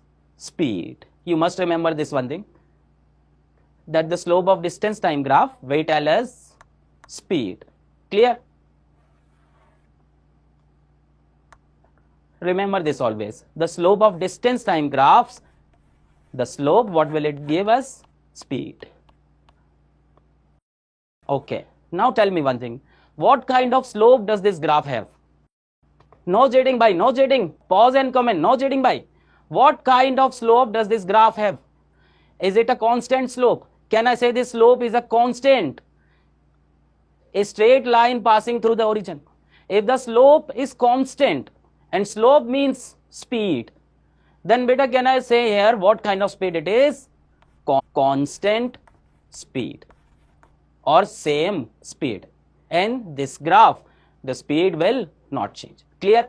Alright, if the speed is the same, remember that car you are driving 5 meter per second, 5 meter per second, 5 meter per second. If the speed is not changing, then what kind of motion it is? Uniform or non-uniform? If the speed is not changing, first 5 seconds 5 meter, next second 5 meter, next second 5 meter, equal distance in equal time, what kind of motion? Uniform motion.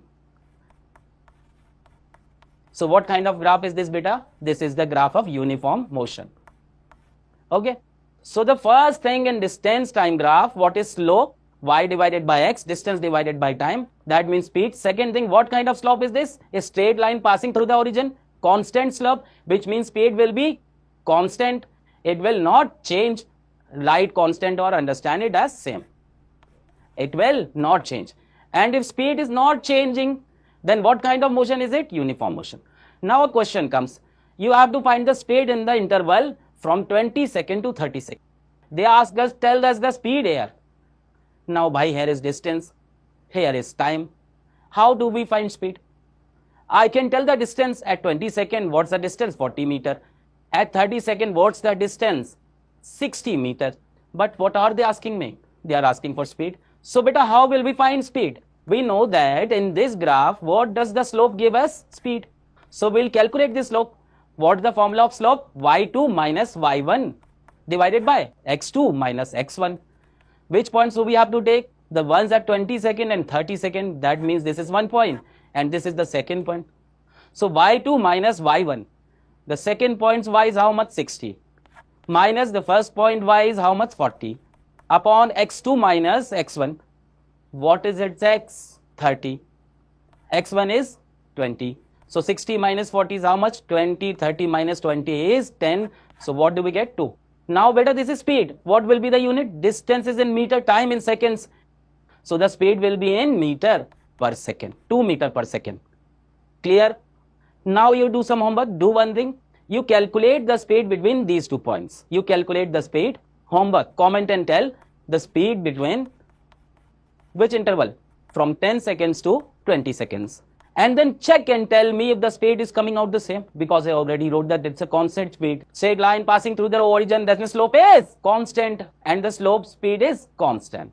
Now you can check and tell me. Alright, let's move ahead. Next beta, once again I have distance time graph in front of me. Now I already know that the slope of distance time graph gives us what? Speed. This point is set in my head now. Now tell me what kind of graph is this? What is the slope of this? Is it constant or is it changing? By for constant, it has to be straight line passing through the origin. That means here its slope is changing. So I will say what kind of speed is this? It is a changing speed. Changing speed. To be more accurate, it is increasing. What kind of slope does this have? The slope of this graph is actually increasing. But you can also write it as changing. Changing means it's not the same. It's changing speed.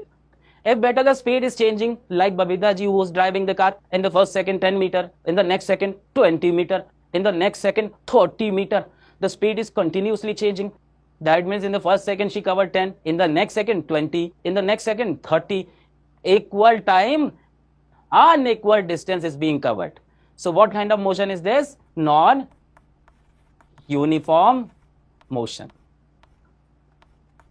So if such a distance time graph comes, what will you say in the motion is non-uniform? If it looks like this, beta, or if it looks like this, look, let me show you more. It's a straight line, right? Suppose this graph comes, here's distance, here's time. What kind of motion is this? Non-uniform. By look here, it's not a straight line. Okay. Suppose this graph comes here, distance time graph. Distance time graphs comes like this. Then what it will be? Non-uniform, because the speed is continuously changing. The slope is continuously changing. If it's not a straight line passing through the origin, then the slope keeps changing. So here the slope is what? Increasing. You can call it changing speed or increasing speed. Both are correct. Clear? All right, bhai. Next. Now once again we have a distance time graph. Who recognize this one? Parallel to x-axis, right? Can you see it? Parallel to the x-axis. Okay, tell me, what does the slope of distance time graph give us? Speed. If the graph is parallel to the x-axis, what did I have taught you? What is slope? How much is it? 0. So here what will be the speed? 0 speed. 0 speed means what? It means I am standing still. 0 speed means I am at rest. At rest, so this graph is of what? A body at rest. A body at rest. Look, at 0 second, what is the distance? 20 meter. At 10 seconds, what is the distance? 20 meter. At 20 seconds, what is the distance? 20 meter. That means after walking 20 meters, we stopped. We came 20 meters from the origin and then we stopped. Time is passing by. At 0 second distance is 20. At 10 second distance is still 20. At 20 second distance is still 20. I'm not moving at all. The body is at rest. So a straight line parallel to the x-axis means the slope is 0. And what does the slope of distance time graph gives us? It gives us speed. So here 0 speed. 0 speed means the body is at rest. The graph is crystal clear. Very good, bye. Now let's do a question. What is the question asking me? The question is asking me, what can you say about the motion of an object whose distance time graph is a straight line, a stiff line, parallel to the time axis? This is the time axis and the line is straight parallel to it. Tell me, what can you say about this? Beta, what is the slope of this graph? 0, parallel to the time axis. And what does the slope of distance time graphs tell me? Slope of distance time graphs tell me, it tells me speed. So what is the speed here? 0. No speed. No speed at all. So what about the body? The body is at rest. The body is at rest. Clear? This is beta your distance time graph. These questions can come. Sometime it asks speed, sometime uniform, sometimes non-uniform. That's it, done. Now one question you comment and tell me how much did you understand. Comment on this question. Here we have A, here we have B. Tell me which one is uniform and which one is non-uniform. Distance, time. So I am making two graphs. Tell me which one is uniform and which one is non-uniform.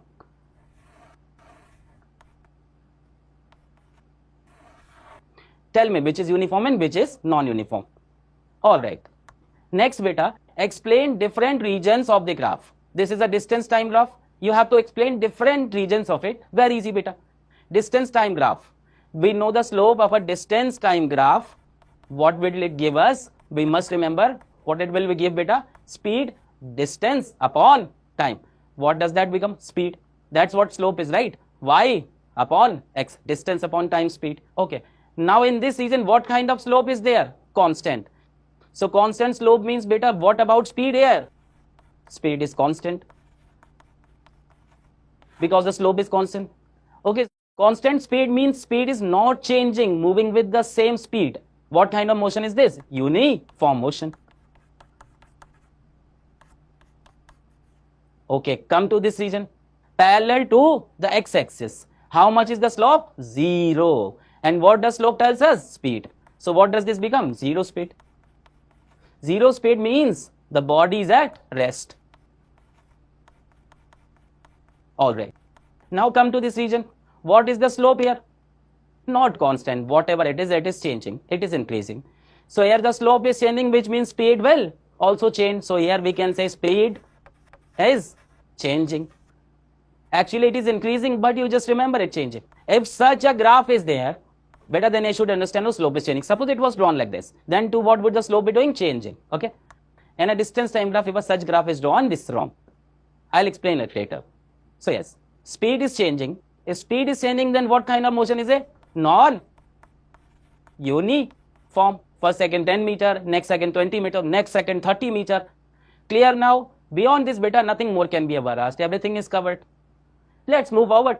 Alright. Next is the velocity time graph. Now what does the slope of velocity time graphs gives us? Let's understand a little.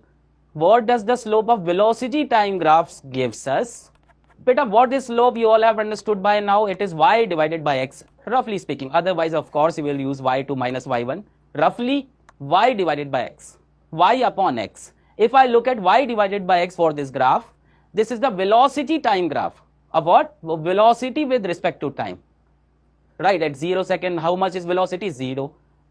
At 10 second, how much is velocity? Sorry, at 0 second, what is the velocity? 0. At 10 second, what is the velocity? 20 meter per second. At 20 second, what is the velocity? 40 meter per second. At 30 second velocity, how much is it? 60. Now, what will the slope of this graph gives us? Y by x, which means in a way we can say it looks like velocity upon time. Right? Roughly. This formula is correct to understand. Just to understand, velocity upon time. But wait, velocity upon time, nothing is coming to mind. I do remember something to final velocity minus initial velocity divided by time. V minus u divided by t. Ringing a bell, does it sound familiar? V minus u divided by t. That means on top is velocity, final minus initial, and below is time. And what is this thing? Acceleration. So beta, what does the slope of graph gives us? It gives us acceleration. Remember this. Slope of distance time graph is speed. Slope of velocity time graph is acceleration. What does the slope of velocity time graph give? Acceleration. After that, everything becomes easy. But now tell me, what kind of slope is this? It's a straight line passing through the origin. So the slope is constant. So beta, what kind of slope does this graph have? Constant slope. Fixed slope. Same also. So we will say what kind of acceleration is here? Constant acceleration. Now beta, constant or same, we also call it uniform. Oh sir, yes sir, don't know this now. Wrong thing sir. You called the uniform, now don't call this one the same. Yes, this is not the uniform motion. Absolutely not. What? Why not? Because the speed is continuously changing. At first the speed is 0. At 10 seconds the speed becomes 20. At 20 seconds the speed becomes 40. This is absolutely not uniform motion. But the acceleration, that is the same, right? And the same means uniform. So it's uniform acceleration, not uniform motion. No. Don't get confused. The motion is definitely not uniform. But the acceleration is uniform. So we call that uniform acceleration. And the acceleration is constant. Is this motion uniform? No. It cannot be. Why? You see, at 10 seconds the velocity is 20 meter per second. At 20 seconds the velocity is 40 meter per second. At 30 seconds the velocity is 60 meter. Motion is not uniform. But yes, what about the acceleration? It is constant. Okay. Good. So can I write what kind of motion is this?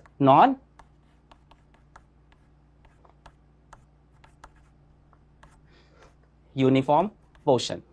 Alright.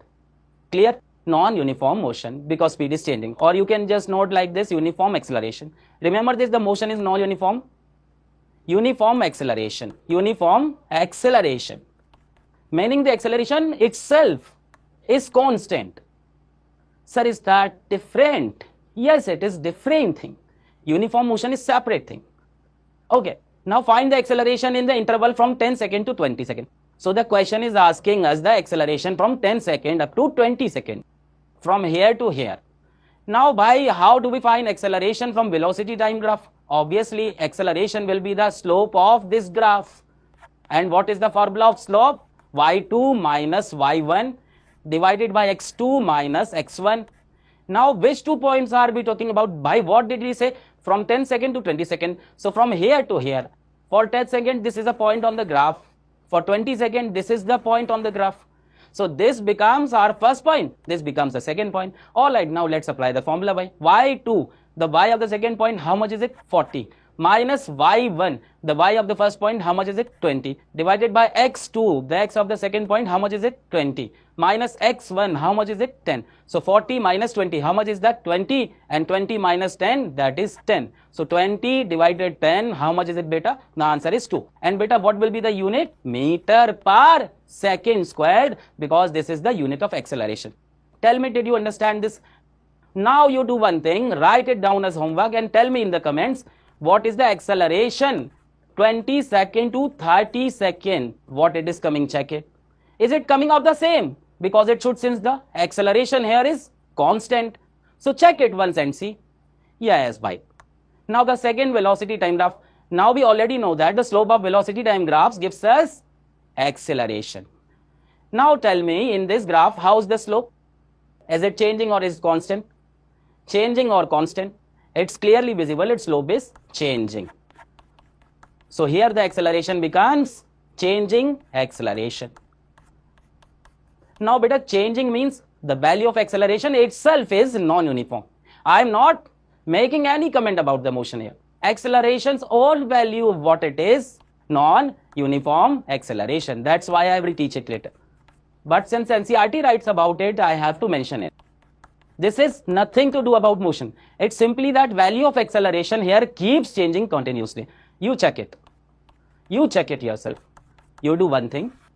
Find the acceleration in the interval from 10 second to 20 second and find the acceleration in the interval from 20 second to 30 second. You will see how the value comes out. It will change.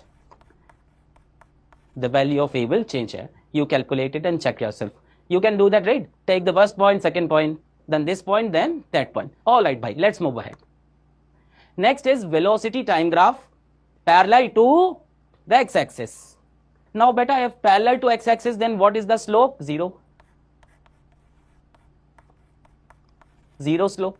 And what does the slope of velocity time graphs gives us? Acceleration. So here we can say that acceleration is 0 acceleration. Now beta, what does 0 acceleration mean? Think about it. Or you can even see it. 0 acceleration means speed will not change anyhow. No push happening. Acceleration means a push or pull. Acceleration means either you are pushing or pulling. But yes, neither is happening. Acceleration is 0. So with whatever speed you are moving, you will just keep moving at the speed. Now look here carefully. At 0 second, what's the speed? 20 meter per second. At 10 second, what's the speed? 20 meter per second. At 20 second again, what's the speed? 20 meter per second. So beta, what is the speed here, beta? The same. And if the speed is the same, then what kind of motion is this? Uniform motion. I am talking about motion now. This is uniform motion. Clear? Okay, let's do a few more questions and the concept will be clear. Look at another one. This is velocity time graph. So, I told you earlier, right? If the lines graphs going downwards, then what's the slope? Negative. Yes, sir, negative slope. I already told you. If the graph line goes downward like this, then what will we take the slope as? Negative. And what does the slope of velocity time graphs gives us? Acceleration. So here, what kind of acceleration is it? Negative acceleration. Better remember what happens in negative acceleration. Remember I told you, if velocity is in this direction and acceleration is applied in the opposite direction, then in that case we say acceleration is negative. And what happens to the speed? Tell me, think. Negative acceleration means the body wants to move that way, but acceleration means we push or pull. Acceleration has the same relation as force. So it's simple. The body is going forward, but acceleration is pulling it back. So what will happen? Its speed will keep decreasing. What will speed do? Decrease. So, question. What can you say about the motion of an object if its speed time graph is a straight line parallel to the time axis? If its speed time graph is a straight line, this is speed time, right? Now here velocity and speed we are considering almost the same. We actually shouldn't, but in our syllabus we will take them as the same. Velocity time graph, a straight line parallel to the time axis. Time axis parallel, this is straight line. But a straight line parallel to time axis, then what will its slope be? What will the slope be? 0. Right, let's write speed here. No problem. So what's the slope? 0. The slope is 0. Okay. For your syllabus, we are assuming speed and velocity to be the same. Velocity time graph. What does the slope gives us? What does this graph slopes gives us? Velocity time graph slope, what will give us? It gives acceleration. So here, what is the acceleration? 0. Here, acceleration is 0, meaning there is no push happening, no pull happening. Then what will happen to speed? It will remain the same. Speed is the same, then what kind of motion is it? Speed exactly the same, 5 meter per second, 5 meter per second, 5 meter per second, uniform motion. Alright. Now there's one thing you need to watch.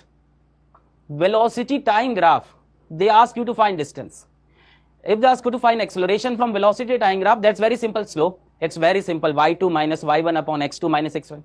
But if from a velocity time graph, they ask you to find distance, then you don't have to do anything. The area under the velocity time graph is equal to distance. This is a velocity time graph. Area under means whatever area lies beneath this graph, below it, along with this time axis, that area, sir, how will you calculate the area? What does area mean? Area under velocity time graph. Whatever area is inside here, you calculate it like this triangle that will form. Look at this. This shaped portion, this area, this shaded. This area, when you calculate it, what will it give you? It will give you distance. So many times they will give you a velocity time graph and ask you distance. How will you calculate it? The shaded area under the velocity time graph. Okay? And if they ask displacement, then it becomes tricky. Then the area above is added and the area below is subtracted. Many times an area is also formed below. So if displacement is asked, then add the upper area and subtract the lower area. But in your syllabus, what do they usually ask? Generally, they ask for distance. Come, let's do a question. This will get clear too. Let's say we have a graph here. It's a velocity time graph. What all we asked?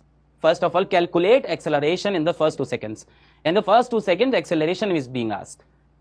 Let's do first part. What is acceleration in this graph? It's the slope.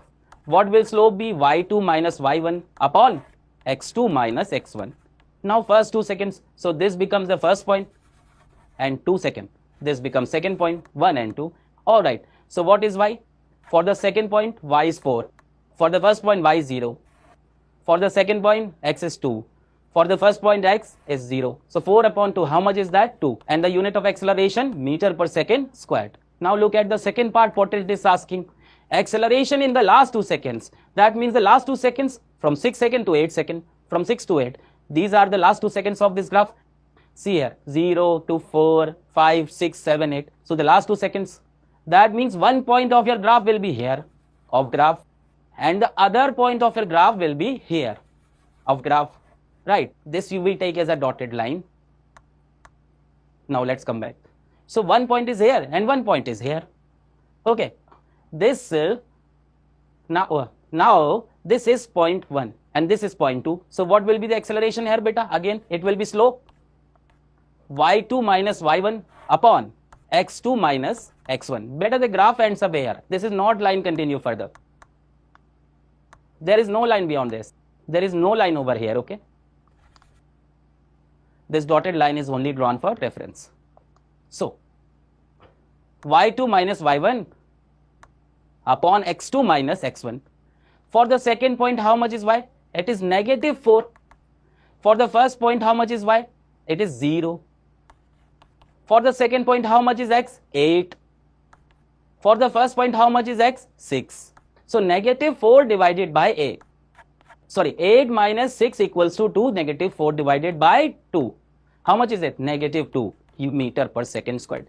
So, what kind of acceleration is this? Negative. Look at the slope itself is negative. The velocity time graph, the slope is going downward. So, the acceleration is negative and that's why the answer also comes out negative. Clear, bhai? Next, what is being asked? Distance covered in 6 seconds. From here till here, they are asking for distance. Okay. Distance covered in 6 seconds. Now, beta, from the velocity time graph, how will we find distance? I just taught you this. To find distance, what you should calculate? The area under velocity time graph. Now, from where to where do we need to find the distance? From 0 to 6 seconds. So, here is the graph. The area under this graph, this entire area, we need to calculate this. This entire area we need to calculate. Now how do we calculate this area? There are two triangles and one rectangle. How much is it? What is the formula of area of triangle? You know the triangle of area. Half into base into height. So half into base is how much? 2. Height is how much? 4. Then what is this? This is rectangle. Everyone knows the area of rectangle, right? Length into breadth. So how much is this? 2. And how much is this? 4. This distance is 2 only, right? From 2 to 4. This side is 4. Then by what comes next? Triangle. Triangle area half into base into how much is it? 4. 6. How much is height? 4. So this 2 cancels out. How much remains? 4. 4 into 2, 8. 2 cancels out. How much is it? 4. 4, 4, 8, 8. 16 meter. So how much distance was covered? 16 meter. Now the last part, beta, the time period of uniform motion. Now it's asking me, where is the motion uniform? Uniform motion means what? Uniform means acceleration should be 0. Speed should be same, which means the slope should be 0. Didn't understand? Uniform motion, beta. What it want to say, beta? Same speed. Same speed means the final velocity should be the same as the initial velocity. And if the final velocity, initial velocity are same, then how much would be acceleration be? 0. So how much should be the slope be? 0. Now where is the slope of this graph? This part is constant, this part is negative, this is 0. So this area is of uniform motion. That means from 2 second to 4 second is the motion uniform. Clear? Let's move ahead. Now we have to study the equations of motion. Whether there are actually many formulas of motion, many equations, but we only have to study those equations when an object travels in a straight line. That's it. We only have to study that. We don't have to study anything else, like it moves in a circle, then what equations will form, right? Not too deep, forget that. Straight line. Just if an object is moving in straight line, completely straight like this. It's like this also, it can also like this, it can also like this. If it's moving straight, then some equation will form of motion. One more condition, with uniform acceleration, not uniform motion, but acceleration uniform, meaning you can say when acceleration is constant, then all these equations will be valid. And don't worry, in the exam it will be written as yes, by the acceleration is constant. What are the equations? These are the 3 equations of motion, beta, when acceleration is constant. The first, v is equals to u plus a t. Second, v square minus u square is equals to 2as. The third, s is equals to ut plus half at square. So Shanti, beta, first write this down, copy it, note it down and memorize it. First learn it. V is equals to u plus at. V square minus u square is equals to 2as. S is equals to ut plus half at square. First learn them and then comment, ma'am, I memorized it. What kind of things are you saying?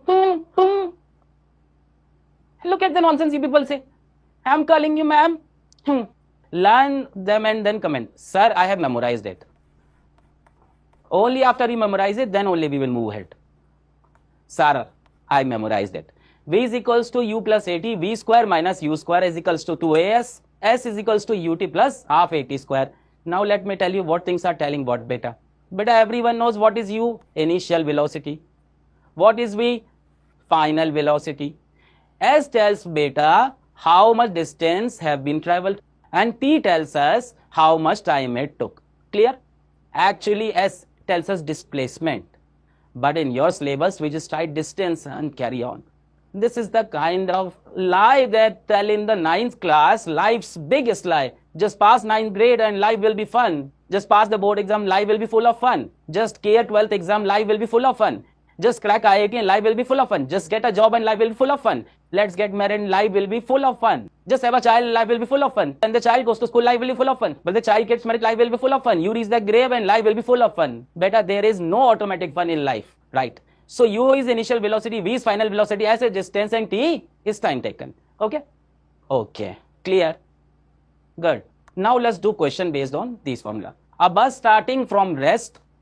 I already taught you this. Whenever it is written that something starts from rest, It means the initial velocity is 0. Whenever you start from rest, the velocity at the beginning is 0. So u is 0. Moves with a uniform acceleration. They already written it themselves. That means you can apply the formula. Uniform acceleration is given. So go ahead and try the formula. Moves with a uniform acceleration of 0.1 meter per second square. So beta, in this question, I already know the initial velocity starts from 0. Then I know its acceleration. It's 0.1 meter per second square. And they've given the time of 2 minutes. So I've got the time also. How much is it? 2 minutes. But we don't have to write in minute. We have to write in second. 2 multiplied by 60 second. Got it? Now question says find the speed acquired. It's asking how much speed will be gained. Okay, so what's the question, beta? There's a bus. Here, the same bus in which Babita travels. How did it start? From rest. So u is equals to 0. Then what happened, beta? It accelerated. Accelerated means some push was applied on the bus. Boom. Oh, now what will happen? Its speed will increase, right? Increase or not? Its speed increased. So that's final velocity. What was asked? Find the speed acquired. Meaning they're asking the final velocity. They are asking me the value of v. Now beta, how will I calculate it? Which equation should I apply? Very simple. Just took u is known, a is known, t is known. So the first equation will work. B is equals to u plus a t. Now how much is u? 0. How much is a? 0.1. How much is time? 2 multiplied by 60. So beta, when you remove the decimal at 10, 10 will come. Your head will fly off. 2 multiplied by 6, 12. 12 meter per second. Clear? Next has been asked, distance traveled. When this bus increased its speed, how much distance did it travel from here to here? Distance we are now denoting with what? With s we denote it. So they have asked me for s as well. They have asked me for s too. Now which formula should we apply? Whichever you like, apply it. It will work with the second formula also. I am applying the second formula. Both will work right now. B square minus u square is equals to 2as. Let's apply this. What is v? They have already calculated. V is 12. So 12 square minus u, how much it is? 0. It's square. 2 multiplied by a, how much is it? 0.1. And s we have to find. That's what we need to calculate. 0 squared is 0. Don't calculate 12 squared. Just write 12 by 12 is equals to 2 multiplied by 0.1 multiplied by s. Now beta, all of you will go that side. All of this move where? Or should we do that here? Yes. So 2 ones are 2. 2 6 are 12. Here from s value what it is? 12 into 6 into 10. How much is it? 12 6 are 72. So 720. This is the calculation. Your brain is blasting about. Is it clear? 720 meter. You can also calculate using third formula. S is equal to ut plus half at square. Look, you know u, you know t, you know a, you know t. Work finished. Let's move ahead. Next question. Now what is it? That brakes applied to a car. Now brakes have been applied to a car. Beta, applying brake means you must be wanting to reduce speed. I had also told you earlier what happens in a braking case. Brakes are applied to produce an acceleration of 6 meter per second squared and the opposite direction to the motion. They themselves written it. So the car, beta, must be going this way. This way. Opposite direction means where is the acceleration applied? Backward. Backward means what do we take acceleration as? Negative. I have already given you so many hints in this question. If you studied carefully with me, you will understand everything. Brake means what kind of acceleration? Negative. Applied to a car to produce acceleration in the opposite direction. That itself means this acceleration is negative, backward. So the very first thing is that acceleration, instead of 6, you will write minus 6 meter per second squared. This is the mistake students do. Don't take the acceleration as positive 6 in this question. Brake is applied. Brake means the car is being pulled back. It wants to stop. Acceleration is opposite to motion, opposite to speed, which means it is negative. Okay. If the car takes 2 seconds to stop, obviously after applying brakes, the car has to stop. Otherwise, there will be accident. So what happened after a little while? 230 there. Hey bhai, copyright strike comes from the singing song. Assume the car eventually stopped. If the car takes 2 seconds to stop, then how much time car took to stop? 2 seconds. Which means beta, it came to rest. Came to rest means what is the final velocity? 0. Its final velocity is 0. Now they asked to calculate distance and travel during this time. So basically S is asked. What is S? Now beta, we know A, we know T, we know B, but how do we calculate S? Arey tata. Tell me the formula of S. None of the formula seems to be working. The first one was v square minus u square is equals to 2as. This won't work here. The second formula is S is equals to ut plus half at square.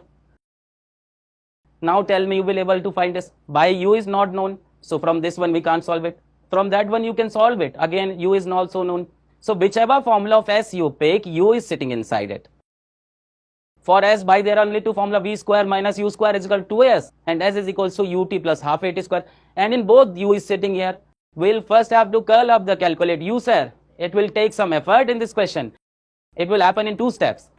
Understand that, in 2 steps. Come on, let's first calculate u. We already know VTA, so let's apply the first equation, first one. V is equals to u plus a into t. Now what is v? 0. What do I need to find u? What is a beta? -6.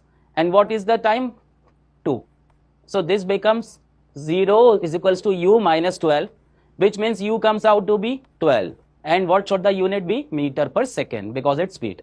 Now better you can find S using any formula, either the second one or the third one. Means the second or third I will use. B square minus u square is equals to 2as. So how much is v? 0. 0 square minus is how much? 12 squared equals to 2 into a, which is -6 into s, and we need to calculate. So this becomes minus 12 into 12 is equals to 2 into -6 into s. Negative on both sides cancels out. 2 multiplied by 6 equal 12. 1 12 cancels other 12. So what is the value of S? 12 meters. How much distance will it cover? 12 meters. Clear? Blow your minds, check it out. You can calculate this using this formula. Both formula will work the same. You just make sure that u was calculated correctly or not. That's all you need to check. If u is correct, then S will be also correct. Let's verify using the other formula. S is equals to ut, u is equals to 12. Time is 2. Half at square. Half a, how much is it? -6. And then t squared is 2 squared. So 12 into 2, 24, and there is a minus come, 2 into 4, minus 12. So how much is it coming? 12. Correct. Perfect. Let's move on. One more question. I'll do just 3 questions more. A stone is thrown vertically upward direction. We threw a stone upward with the velocity of 20 meter per second. So we have a stone and we threw it up into the sky. Who says there is no hole in the sky? Just toss a stone and see. Still no hole will appear. Yes. So when we threw stone upward with a velocity of 20 meter per second, so when we threw it up, then I showed velocity was 20 meter per second. Now it says the acceleration of the stone during the motion is 10 meter per second squared in the downward direction. Beta, just think. When we throw something upward, does its speed increase or decrease? Your heart might say it's increasing, but look carefully, decreasing. Haven't you played catch some catch with a ball? You take the ball, run and throw it like that. You didn't, haven't you? And as the ball goes higher, it goes down, slows down, and it will stop for a moment and then starts coming down. That means with the while going up, the speed is decreasing. Okay. Why did it decrease? Because gravity axis is downward. That's exactly what is going to happen. So that is the thing. If the acceleration of the stone during its motion is 10 meter per second squared in the downward direction, acceleration is downward. Now tell me what is the acceleration will be? Minus negative. So wherever the motion is happening, the acceleration is opposite. So negative. So think, so the ball is being pulled, it's like some force is stop. And finding the ball stops. All right. What will be the maximum height that will be attained by the stone and how much time it will take to reach there? Now tell me what height it will attain, because it throw its stone upward and goes. Question is how high it will go. Where will it stop? Beta, what will happen is this. The acceleration is opposite to the direction of motion in case by stone reducing its speed, reducing until at one point speed becomes, it will come to rest. When it threw a ball upward and that is stop at the top? No, sir, it comes down. Of course, it comes down. So, beta, what happens is we threw the ball upward and gravity pulls it downward. So, the speed keeps decreasing until it becomes to rest. That means its final velocity is 0. The question answers two things. First, what will be the maximum height attained? So we have to study the formula for height. The height here is the same as distance traveled upward. Second, how much time it will take to reach that height? Let's find that first. We know u, we know a, we know b, and the time being asked. So let's apply the first equation. V is equals u plus at. Final velocity v is 0, initial velocity u is 20, and acceleration is minus 10, and t is unknown. Rearranging, we get 10 equals to 20. Cancel from both sides. T comes to be 2 seconds. That means after 2 seconds, it will stop. The next thing being asked is height. Height here is simply means that distance traveled upwards. The distance from here to here is that what becomes the height. You can call it h or s. It's the same thing. So we need to calculate distance. So height, or you can call it s also. So how do we calculate s? Let's use the second equation. B square minus u square is equals to 2as. How does v? 0. So h minus 0. Initial velocity is 20. So 40 as minus 10, and distance is s. So this becomes 0 minus 20 to 20 equals to 2 into minus 10 into s, that is minus 400, which means minus 20s. Negative cancels on both sides, so 20 meters. That has goes and it will falls down. I've shown you just 3 questions here. You should practice more yourself. I'll make another video with more problems too. Now let's move beta. Now let's come to uniform circular motion. Now we have come to circular motion. In circular motion, they have written one term, uniform. What do they call it, uniform? They say that we will move in a circle. The first point you need to understand is this, that they are saying that we will go around in a circle and we will perform circular motion. What does that mean? Suddenly it feels like a ghost. What will it do? We will move in a circular motion. But how? With the same speed. We will not change the speed. The speed will remain constant. Yes, the speed will stay constant. We are not supposed to change the speed. That means you can say the speed is what? Uniform speed. The value of speed will not change. That's what is called uniform circular motion, in which the speed is uniform. The value of speed will not change. The speed's value change nahi hogi. All right, understood? I won't write it more. You already got it. Yes, sir. Anyway, doesn't matter. Now the second point here is the very important one. Suppose there is a circular motion. Some object is moving in a circle. Anything that going round and round and round and speed. With the same speed. At this point, the speed is 10 meters per second. Okay. At this point, it's 10 meters per second. It keeps going round and round here to its 10 meters per second. Again, here also speed is 10 meters per second. That means the speed of the object is the same everywhere. It is the same. The speed is the same everywhere. Look anywhere. Here the speed is 10 meters per second.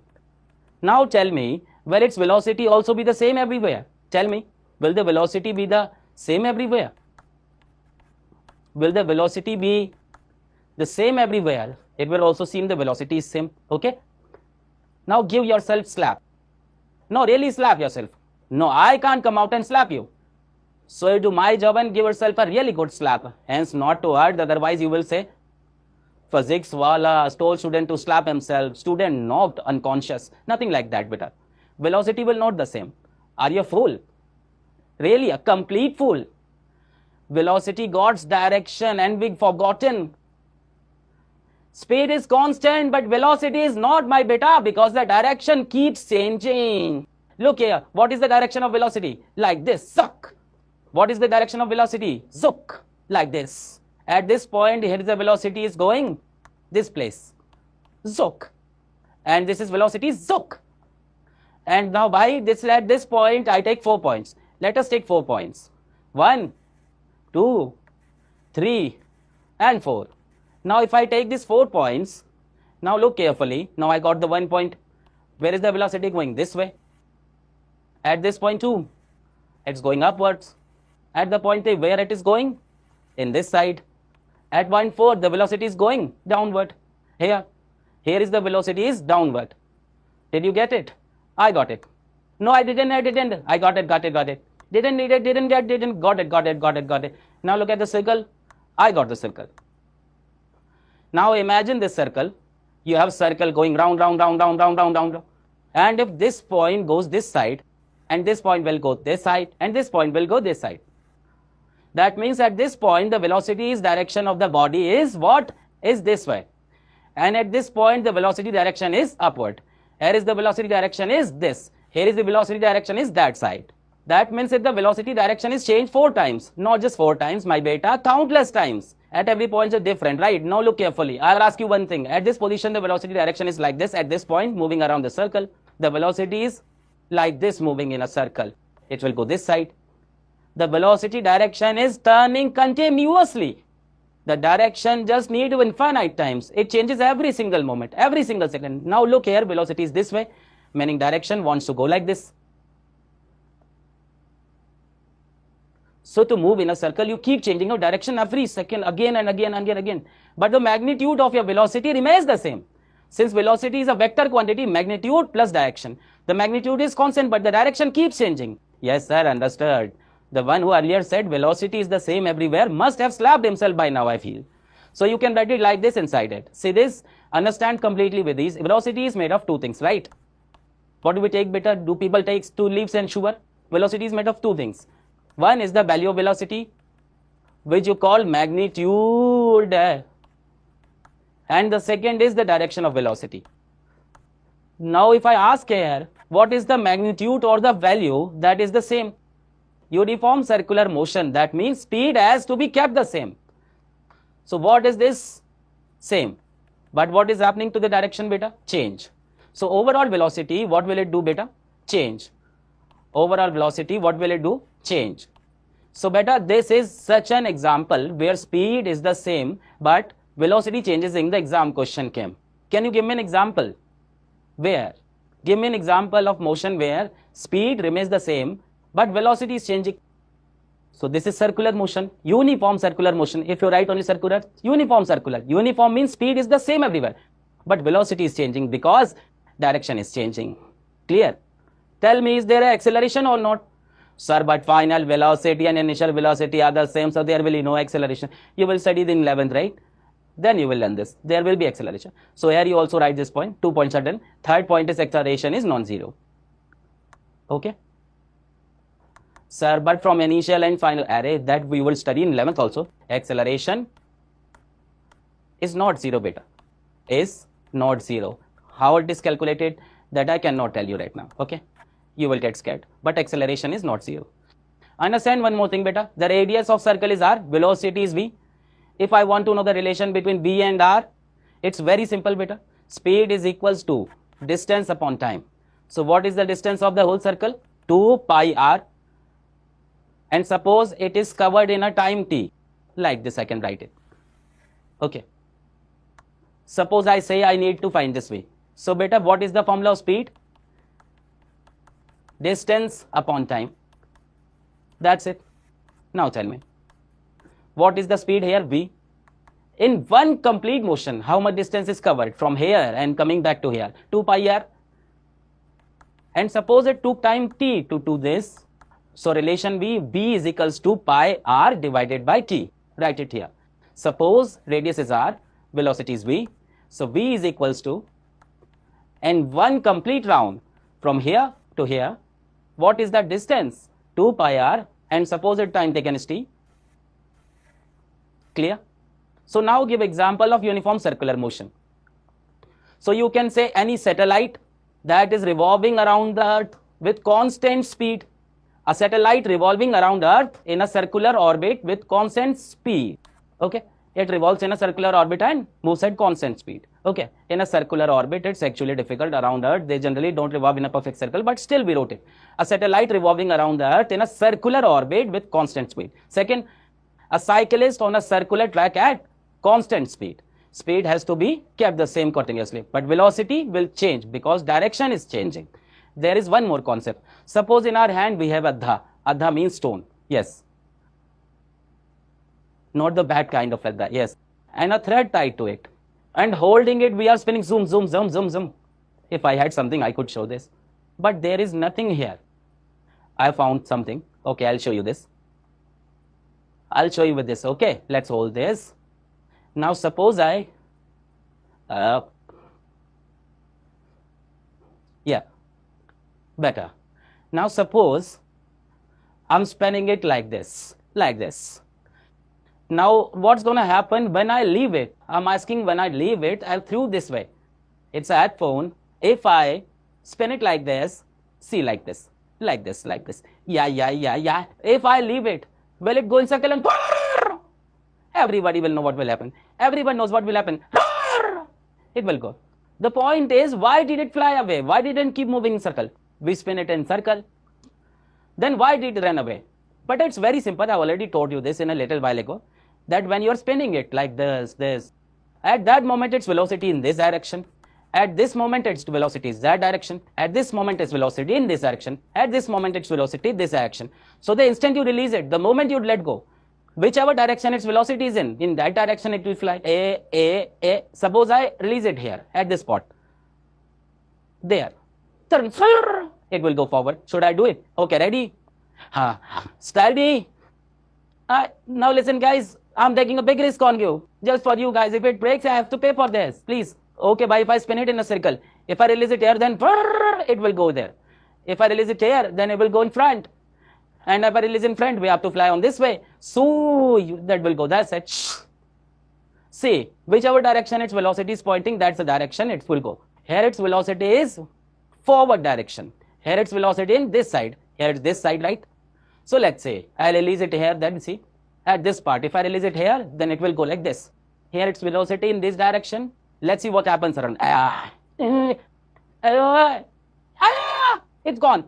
And now, so remember this. Whichever direction velocity is, that's the direction.